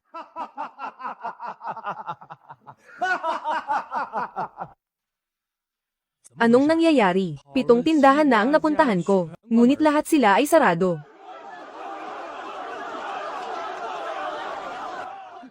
Pagnanakaw ito, isa itong harap-harapang pagnanakaw. Ang buong lungsod ng Xiong'an, dahil sa biglaang kakulangan ng asin, ay tuluyan ng naging magulo. Walang katapusang mura at sumpa, ang ibinabato, sa bagong tatag na korporasyon ng asin ng palasyo, at lahat ay nakaturo kay Suheng. Mga lapastangan, pinupuwersa nila ang palasyo, kamahalan. Sa ganitong sitwasyon, kailangang pakalmayin muna ang taong bayan. Bawiin muna ang inyong utos pansamantala, hindi maaari. Kapag umatras ako sa hakbang na ito, hindi na ako makakataas ng noo kailanman. Ang general ng bayan na si Suheng ay nagnanais magbigay pugay. Kamahalan, para sa maliit na bagay na ito, bakit kailangang mag-init ng ganyan ang inyong ulo? Maliit na bagay, ang lahat ng tao sa Xiong'an ay malapit ng gibay ng iyong mansyon. Kamahalan, syempre ay mayroon akong paraan. Subalit, sa tingin ko ay maganda ang kasalukuyang sitwasyon. Maganda. Habang itinataas nila ang presyo ng asin, lalong magagalit ang taong bayan sa kanila. Habang itinatago nila ang kanilang mga supply, lalong aasa ang mga tao sa ating negosyo ng asin sa palasyo. Hindi pa man tayo nagbubukas. Sila na mismo ang nagbibigay sa atin ng suporta ng madla. Hindi ba't napakagandang balita nito?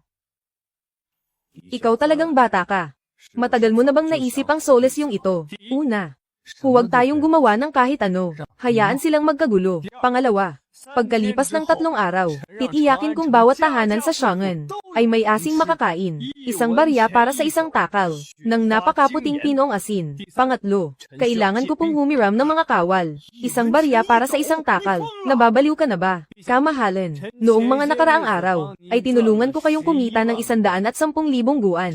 Nagtabi ako ng 20,000 guan bilang pondo. Plano kong gamitin ang 20,000 guan na ito upang ilibre ang lahat ng mamamayan ng Siangan na kumain ng asin ng libre. Gusto kong makita kung mas mabilis bang maubos ang aking 20,000 guan o ang 100 taong yaman ng kanilang 5 dakilang angkan.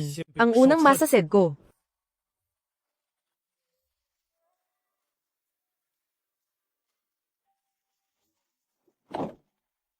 Ang Royal Salt Corporation ng Dinastiyang Tang. Nilalabanan ang mga tusong negosyante. Totoo ba ito? Nakapaskil na nga ang anunsyo. Paano pa ito magiging peke? Isang barya lang, mabuhay ang Royal Salt Industry. Mabuhay ang dakilang marquee. Nababaliw na ba sila? Isang barya lang. Para sa isang takal. Gaano ba karami ang pera niya para sunugin ng ganyan? Nabalitaan ng mga tauhan ko, na simula pa kahapon, maraming sasakyang pang-militar ang walang tigil. Sa pagbibiyahe ng mga kargamento mula sa kampo ng Zuo patungo sa lungsod. Mukhang puro asin ang laman ng mga ito. Paano mangyayari iyon? Saan naman magkakaroon ng minahan ng asin malapit sa Siangan? Ipalaganap ang utos. Utusan ang mga siga at basag alero sa lungsod, na manggulo, magnakaw, at magsunog. Sino mang makakasira sa mga tindahan ng Royal Salt Industry, ay bibigyan ng gantimpalang 100 guan. Bukod pa rito, magpakalat kayo ng chismis. Sabihin ninyong may lason ang asin ng Royal Salt Industry. Malas ang sino mang bibili nito. Gamitin ang lahat ng impluensya sa palasyo, upang ay impeach si Su Heng. Nabalitaan mo ba? Ang asin daw ng Royal Salt Industry ay hinukay mula sa libingan ng mga patay, at may matinding lason. Aking manugang, nagkakagulo na sa labas. Pero nakuha mo pang mag-ihaw ng pakpak ng manok dito. Hayaan mo silang manggulo. Mas marami silang masira, mas mabuti. Hahayaan mo pa rin sila. Kapag nagpatuloy pa ito, makakapagbenta pa ba tayo ng asin bukas? General Cheng.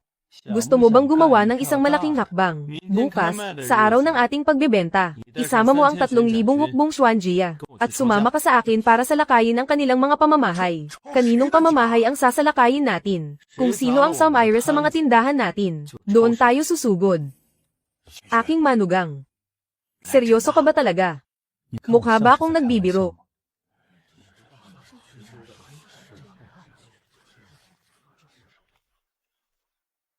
Mga kababayan, alam kong maraming chismis na kumakalat, na kesyo may lason daw ang ating asin. Ngayong araw, hindi muna natin ibebenta ang asin. Sa halip, maghigop tayo ng sabaw ng tupa.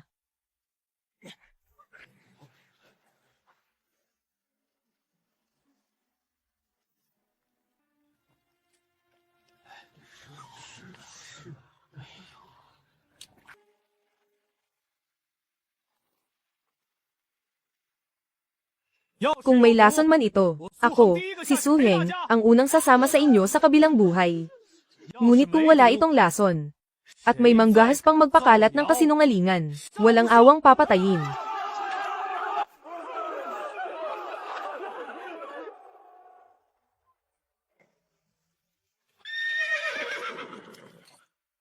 Sa ngalan ng utos ng dakilang marquee, ang angkan ng Queen ng Boleng, ang angkan ng Wang ng Taiyuan, at ang angkan ng Zing ng Xingyang, ay nagkasala sa pag-iimbak ng asin, pagtataas ng presyo ng mga bilihin, at pagtatangkang mag-aklas. Dapat arestuhin ang lahat ng may kinalaman dito. Ang sino mang manggahas na lumaban, ay papatayin ng walang pag-aalinlangan.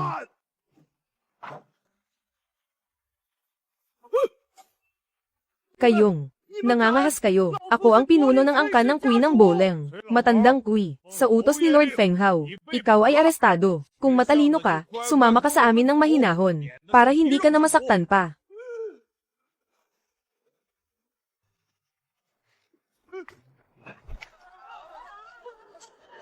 Ang 5 dakilang angkan ay gumuho sa loob lamang ng isang araw. Mga kababayan, ang mga may sala ay nahuli na at naparusahan na. Simula sa araw na ito, ang industriya ng asin ng imperyo ay opisyal ng magsusuplay ng asin. Isang barya para sa isang sukat. Lahat ng kababayang naririto ngayon, makatatanggap ng libreng isang sukat, walang bayad.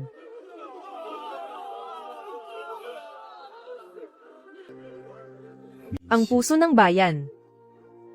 Ito ang tinatawag na pagkuha sa puso ng bayan. Kagalang-galang na ministro. Ang paraang ito, tila masyadong komplikado.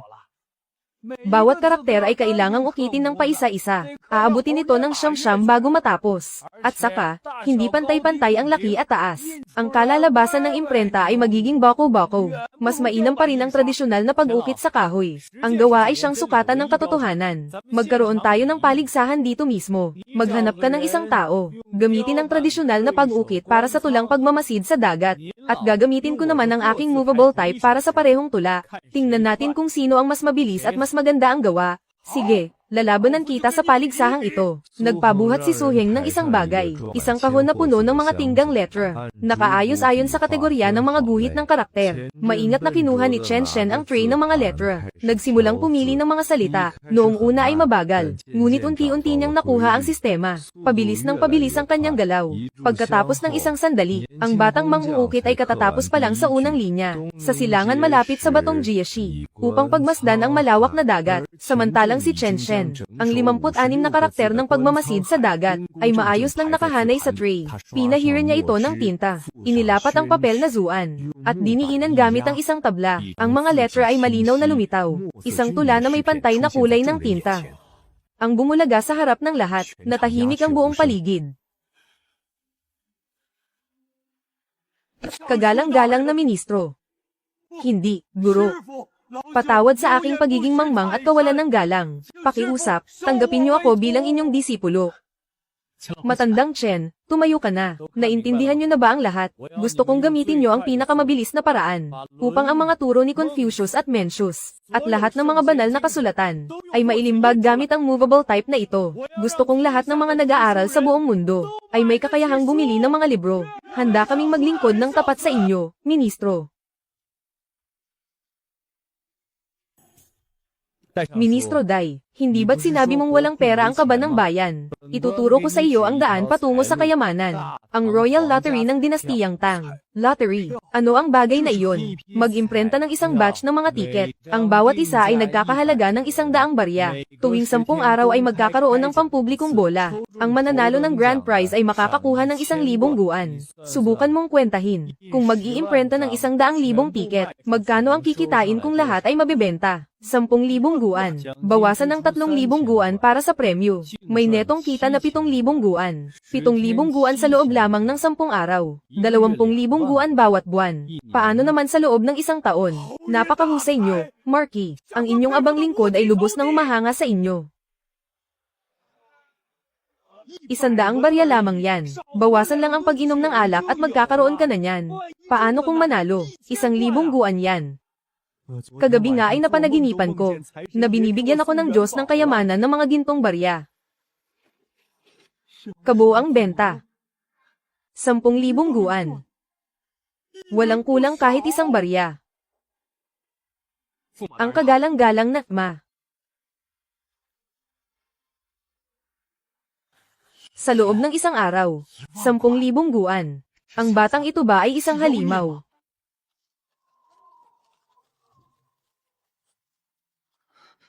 Bilisan niyo ang kilos. Pagkatapos silaban, tumakbo agad kayo. Dapat tayong magtagumpay. Bawal ang mabaygo. Huwag kayong magtitira ng kahit isa. Ginoong Du, napakalalim na ng gabi. Bakit hindi pa kayo natutulog? Lumabas pa kayo para maglaro ng apoy. Marky, maawa po kayo. Patawarin niyo ako. Hindi ako ang may gawa nito. Sila ang nagdesisyon nito sa sarili nila.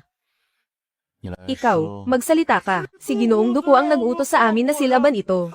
Sabi niya ay guluhin ang karwahe ng prinsesa para mamatay sa pighati ang Marky.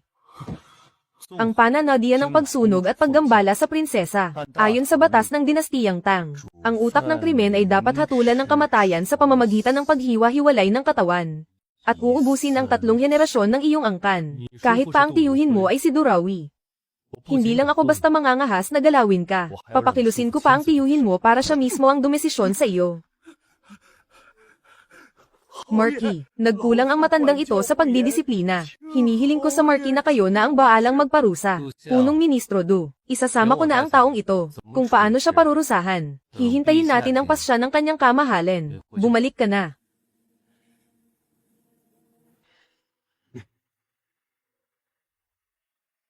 Tapos na ang trabaho. Uuwi na ako para matulog.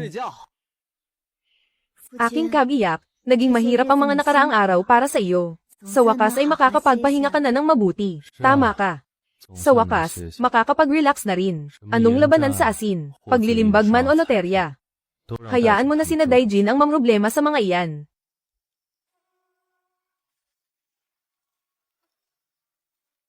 Nalaman mo na ba ang lahat ng impormasyon? Ang manangtang na si Suheng na iyon, katatapos lang niyang ayusin ang gulo sa pamilya Do ngayong araw. Ang kanyang kakayahan ay mas nakakatakot kaysa sa ating inaakala. Kaya naman inutusan ako ng Senpo na personal siyang imbitahan.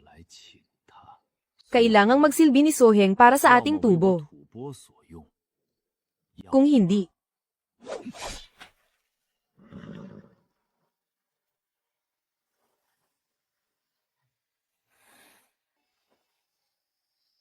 natukoy na ang host ay napaamo na ang hilagang hangganan. Nalinis na ang banta mula sa mga panloob na dakilang angkan. Sistemang Otako. Ang ikalawang yugto ng mode ng pananakop ay nagsimula na. Binubuo na ang bagong misyon. Nilalaman ng misyon, lisanin ang Shogun. Gantimpala sa misyon. Hindi bababa sa 3 makabagong kagamitan na babago sa panahon. Paalala, may mga bagong kaaway na nakamanman na sa host. May malaking panganib sa Timog Kanluran. Ngunit naroon din ang malaking kapalaran. Mangyaring maghanda. Interesante ito. Mukhang hindi na magtatagal ang mga araw ng kapayapaan.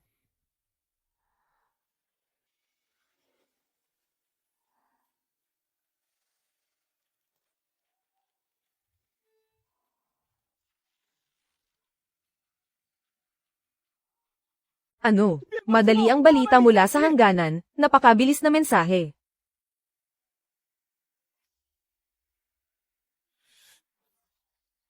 Si Songsen Gampo ng tubo ay humihiling ng kasal. Aking batihing manugang, ang tubo na ito. Paano natin sila dapat harapin?